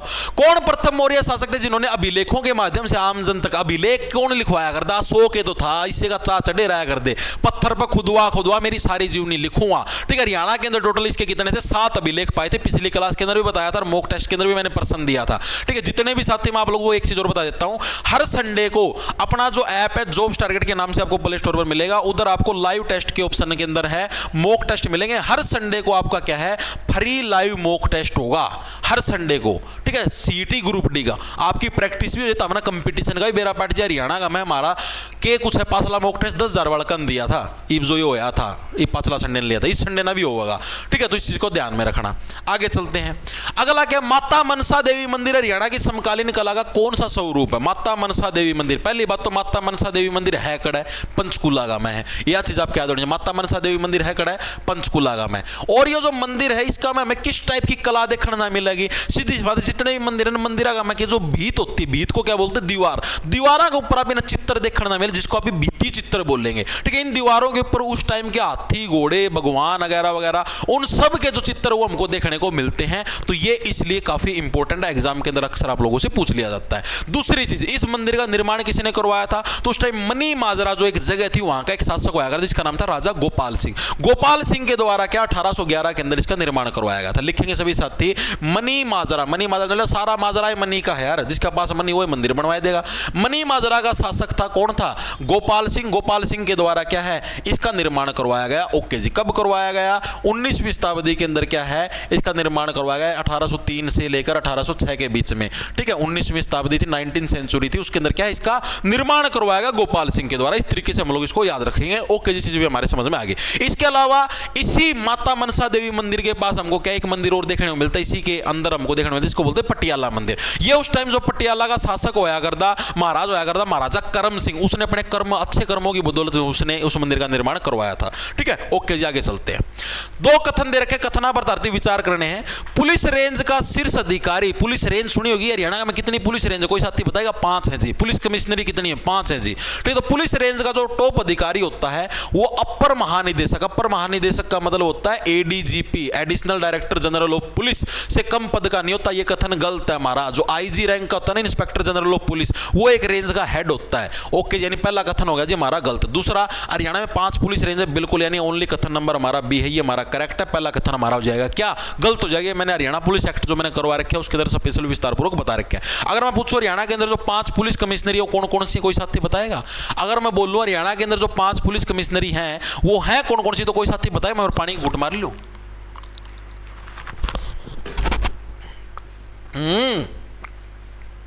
बताओ कौन कौन सी हैं? चलो मैं बता देता हूं। बताऊंगा या तुम ही बता दोगे? नहीं जी, आप बता दो। चलो कोई नहीं। एक तो हिसार रेंज है भाई, सबसे इंपॉर्टेंट। ठीक है, दूसरा नंबर भाव रोहतक, तीसरा भाव करनाल। ठीक है, चौथा भाव हमारे पास कौन सी आती है? बताया कोई साथी? अंबाड़ा। ठीक है, देखो उस तरफ ऊपरला हिस्सा में जाओगे अंबाड़ा, निचरला हिस्सा में आओगे रोहतक हिसार। ठीक है, फिर बीच में रहेगा आपका करनाल, और चौथा नंबर पर होगी साउथ रेंज। साउथ रेंज में तो दक्षिण भारत के जितने भी हैं, ओ सॉरी दक्षिण हरियाणा जितने सारे साउथ रेंज में, ये 5 आपकी रेंज है। ठीक है, 500 रेंज याद रखनी है। ओके जी, अगला, जनसंख्या की दृष्टि से हरियाणा का भारत में कौन सा स्थान है? पॉपुलेशन के हिसाब से हरियाणा कौन सा स्थान है? 18वां स्थान है। ओके जी, और गठन कब गठन हुआ था? उस टाइम कौन से राज्य के रूप में? 17वें राज्य के रूप में इसका गठन हुआ था। अगर हम पूछ लो हरियाणा की पॉपुलेशन पूरे इंडिया की कितनी, पिछली क्लास के अंदर बताया था 2.09%। टोटल जनसंख्या कितनी है? 2, 53, 51 कितनी थी? 462, यही बताई थी। इतनी जनसंख्या 2,53,51,462 अकॉर्डिंग टू 2011 की सेंसस। निम्नलिखित में से हरियाणा का कौन सा जिला राजस्थान के साथ बाउंड्री नहीं बनाता? सारा नबेरा है। एक तो रोहतक हो गया, एक चरखी दादरी हो गया, और एक नया जिला बन गया आंसी। ये 3 ऐसे जिले हैं जिनकी बाउंड्री किसी भी अन्य राज्य के साथ नहीं लगती, चाहे वो राजस्थान हो, चाहे वो आपका पंजाब हो, चाहे वो उत्तराखंड हो, चाहे उत्तर प्रदेश हो, किमें भी हो। ठीक है, मैंने क्या बताया? 3 जिले हैं आपके, रोहतक, चरखी दादरी और आंसी। ठीक है, तीनों की बाउंड्री किसी के नहीं लगती भाई। आगे चलो, राव तुलाराम ने राव गोपाल देव और राव धन सिंह के साथ अहीरों को कहां एकत्रित किया और 1857 में अंग्रेजों के साथ युद्ध किया? तो नसीबपुर किले के अंदर इन्होंने एकत्र करने का काम किया था। पूरी मैंने जो एंशिएंट हिस्ट्री के अंदर मैंने विस्तार पूर्वक बता रखी नसीबपुर किले के अंदर क्या कुछ कहानी हुई थी उस टाइम। देखो इन्होंने भाई पूरे मतलब तीनों के तीनों मतलब सारे उड़ इकट्ठे हो गए, पूरे मतलब इन्होंने समता के साथ युद्ध लड़ने का काम किया। लेकिन अंग्रेजों के पास बहुत ही मॉडर्न फैसिलिटी वाले हथियार थे, ठीक है, अपने वालों के पास नहीं थे। तो अंग्रेजों ने अपन ठोक दिया, ठीक है, सारा का सारा सिस्टम सिस्टम खत्म हो गया। तो 23 सितंबर को क्या है, हमारे जो ये हैं मतलब भाई राव तुलाराम जी, इनकी डेथ हो गई थी। और इन्हीं के डेथ के ऊपर क्या हरियाणा शहीदी दिवस, वीर एवं शहीद दिवस है, वो हरियाणा के अंदर सेलिब्रेट किया जाता है हर साल हरियाणा के अंदर। तो ये फैक्ट भी पूछा जाता है बहुत बार, भाई किसकी शहादत के ऊपर हरियाणा के अंदर हरियाणा वीर शहीदी दिवस 23 सितंबर को मनाया जाता है। तो जो हमारे राव तुलाराम है, इनकी शहादत के ऊपर ये सेलिब्रेट किया। इसके अलावा आपसे पूछा जाता है 1857 की क्रांति के दौरान है कौन से ऐसे व्यक्तित्व थे जो अफगानिस्तान गए थे, तो राव तुलाराम ही आपके अफगानिस्तान गए थे। मैंने डीपली करवा रखे, बार बार करने की जरूरत नहीं है। आगे चलते हैं। सकल राज्य घरेलू उत्पाद GSDP हर शिफ्ट के अंदर आया था ग्रुप डी वाले के अंदर। हरियाणा का GST भी पंजाब से कम है, गलत है। हरियाणा का तो पंजाब से ज्यादा भाई। हरियाणा के अंदर गुरुग्राम देख लो, फरीदाबाद देख लो, कितनी कितनी फैक्ट्री है। पंजाब में कितने भी कोनी है फैक्ट्री। हरियाणा का GSDP राजस्थान से कम, राजस्थान से कम है भाई, ये बिल्कुल सही है, क्योंकि राजस्थान अपना तो बहुत बड़ा है, वहां पर जयपुर अपना, हरियाणा में जयपुर का कोई शहर भी नहीं, ठीक है। तो यानी ओनली कथन नंबर हमारा बी है, करेक्ट हो जाएगा। ओके जी, आगे चलते हैं। अगला प्रश्न था, भारत में एकमात्र सक्रिय वाष्प लोकोशेड कहां पर। लोकोशेड का मतलब क्या हो गया, जहां पर पुराने टाइम के जो भी क्या नाम है रेलवे के जो भी इंजन होया कर दिया गया वगैरह, रेलवे का जो भी सारा सिस्टम होया कर, तो सारा पुराना टाइम का दरिया है, उसको अभी लोकोशेड बोलते हैं। और एकमात्र ये मैं हरियाणा के रेवाड़ी जिले के अंदर देखने को मिलता है, जहां पर हमें अंग्रेजों के टाइम का एक जो इंजन है, याद करो, जिसका नाम फेरी क्वीन, ये भी हमें कहां पर देखने को मिलता है, यही रेवाड़ी के अंदर हमको देखने को मिलता है। रेवाड़ी के अंदर ही आपकी जो सारा का सारा सिस्टम है ना रेलवे से रिलेटेड सारा कि मैं आपको यहीं पर देखने को मिलेगा। इस लोकोशेड की स्थापना कब हुई थी, अंग्रेजों के टाइम पर हुई थी 1893 के अंदर। क्या है, इस लोकोशेड की आपकी स्थापना हुई थी। सबसे बड़ा लोकोशेड है पूरे हरियाणा के अंदर, सबसे बड़ा रेलवे स्टेशन भी हम लोग बोलेंगे रेवाड़ी के अंदर ही हमको देखने को मिलता है। ओके जी, इसके अलावा यहीं पर आपका रेवाड़ी के अंदर इसी लोकोशेड के अंदर एक अकबर नाम का इंजन भी हमको देखने को मिलता है। तो आपसे पूछ ले अकबर इंजन है, ये हमें कहां पर देखने को मिलता है, तो ये भी हमें रेवाड़ी के अंदर अकबर इंजन भी हमको देखने को मिलता है। और ये एक आज के दिन में पर्यटन अब बढ़ चुका है, फिल्मों की शूटिंग वगैरह भी यहीं पर होती है। निम्नलिखित में से कौन सा हरियाणा का कौन सा जिला है सुदूर उत्तर में, वह पूरी दूर उत्तर का में कौन सा है, पंचकुला है। कुरुक्षेत्र तो बीच में रह जाए, कैथल बीच में रह जाए, यमुनानगर बीच में है, तो ये भी सारे उत्तर का है, लेकिन सबसे उत्तर के में पंचकुला है। सबसे अगर पश्चिम में पूछ ले सिरसा, सबसे अगर दक्षिण में पूछ ले तो आपका नू हो गया, ठीक है। और आपसे अगर सबसे उसमें पूछ ले पूर्वी जिला, पूर्व में तो सारी बाउंड्री सारे के सारे बनाओ पूर्वी जिला के बाउंड्री। तो आगे चलते हैं। दो कथन दे रखे, हरियाणा ने रणजी ट्रॉफी कभी नहीं जीती, गलत। हरियाणा ने रणजी ट्रॉफी जीती है कपिल देव की कप्तानी के अंदर। हरियाणा ने एक बार ईरानी ट्रॉफी जीती, बिल्कुल सी, यानी ओनली कथन नंबर हमारा भी है, बिल्कुल करेक्ट है। ओके जी, आगे चलते हैं। लास्ट प्रश्न हमारे आज की लास्ट होगा, हरियाणा के निम्नलिखित खिलाड़ियों में से किसने 2020 में मेजर ध्यानचंद खेल रत्न पुरस्कार जीता। किसने जीता था, विनेश फोगाट, जो कि वर्तमान में विधायक भी बन चुकी है जींद जुलाना से, ठीक है। इन्होंने क्या है आपका 2020 के अंदर क्या है मेजर ध्यानचंद खेल रत्न पुरस्कार जीतने का काम कराया था। तो आज की क्लास के अंदर भाई इतना क्लास थोड़ी ज्यादा लेंथी होगी, आज की क्लास के अंदर हम लोग है सिर्फ इतना ही पढ़ने का काम करेंगे। इसके अलावा अगर किसी साथी को इन प्रश्नों की PDF चाहिए हो, ठीक है, तो अपना जो ऐप है जॉब्स टारगेट के नाम से, उधर आप जाओगे तो उधर PDF का ऑप्शन मिलेगा, उधर से आप लोग इसकी PDF डाउनलोड कर लेना। इसके अलावा अगर किसी साथी को मॉक टेस्ट लगाने हो तो मॉक टेस्ट हर संडे को फ्री होंगे, कोई भी साथी लगा सकता है। इसी ऐप के ऊपर लाइव टेस्ट के सेक्शन में आपको मॉक टेस्ट मिलेगा, इस संडे को भी मिल जाए। एक पहले ले रखा है, जो साथी देके देखना चाहता है आपको पता लग जाए हरियाणा में आप कहां पर लाई करते हो। और मॉक टेस्ट के अंदर कभी भी नंबर मत देखना, मैंने थोड़ा हार्ड बना रखा है, तो परसेंटाइल देखना, ठीक है। अगर आपका जो परसेंटाइल है, परसेंटाइल अगर आपका कितना है 80 परसेंटाइल प्लस है, ठीक है, तब आप सेफ जोन में समझना, आपका सिलेक्शन हो जाएगा, ठीक है। तीसरी जो चीज है वो आप लोगों को क्या है, अगर किसी को CET ग्रुप डी की तैयारी करनी है तो ग्रुप डी का भाई कोर्स चलने लग रहा है, उसके अंदर रिकॉर्डेड क्लास भी लाइव भी है, रिकॉर्डेड के अंदर सिलेबस पूरा हो चुका है, लाइव अभी दोबारा से सिलेबस करवाने लग रहे हैं। तो जिस साथी को ज्वाइन करना है वो ज्वाइन कर सकता है कैपिटल अक्षर के अंदर HR50 कोड लगा के, ठीक है। जिस साथी को एप्पल के अंदर यूज करना है तो आप लोग कांटेक्ट कर लेना, एक हेल्पलाइन नंबर है 81 688 45 241, ठीक है। व्हाट्सएप इसके ऊपर मैसेज कर लेना, आपकी पूरी हेल्प की जाएगी कि आईफोन के अंदर कैसे कैसे चलेगा ऐप। ओके भाई, तो ये थी हमारी आज की क्लास। कमेंट करके जरूर बता देना क्लास कैसी लगी, क्लास में अगर कोई कमी लगी हो, कोई डिस्क्रिप्शन देने में कुछ मतलब इंफॉर्मेशन देने में कुछ भी कमी लगी तो आप लोग मेरे को कमेंट करके जरूर बता देना। बाकी लाना ले लो, खा जाओ फटाफट, बाहर जाओ जमानो, दौड़ लगाओ फटाफट फटाफट।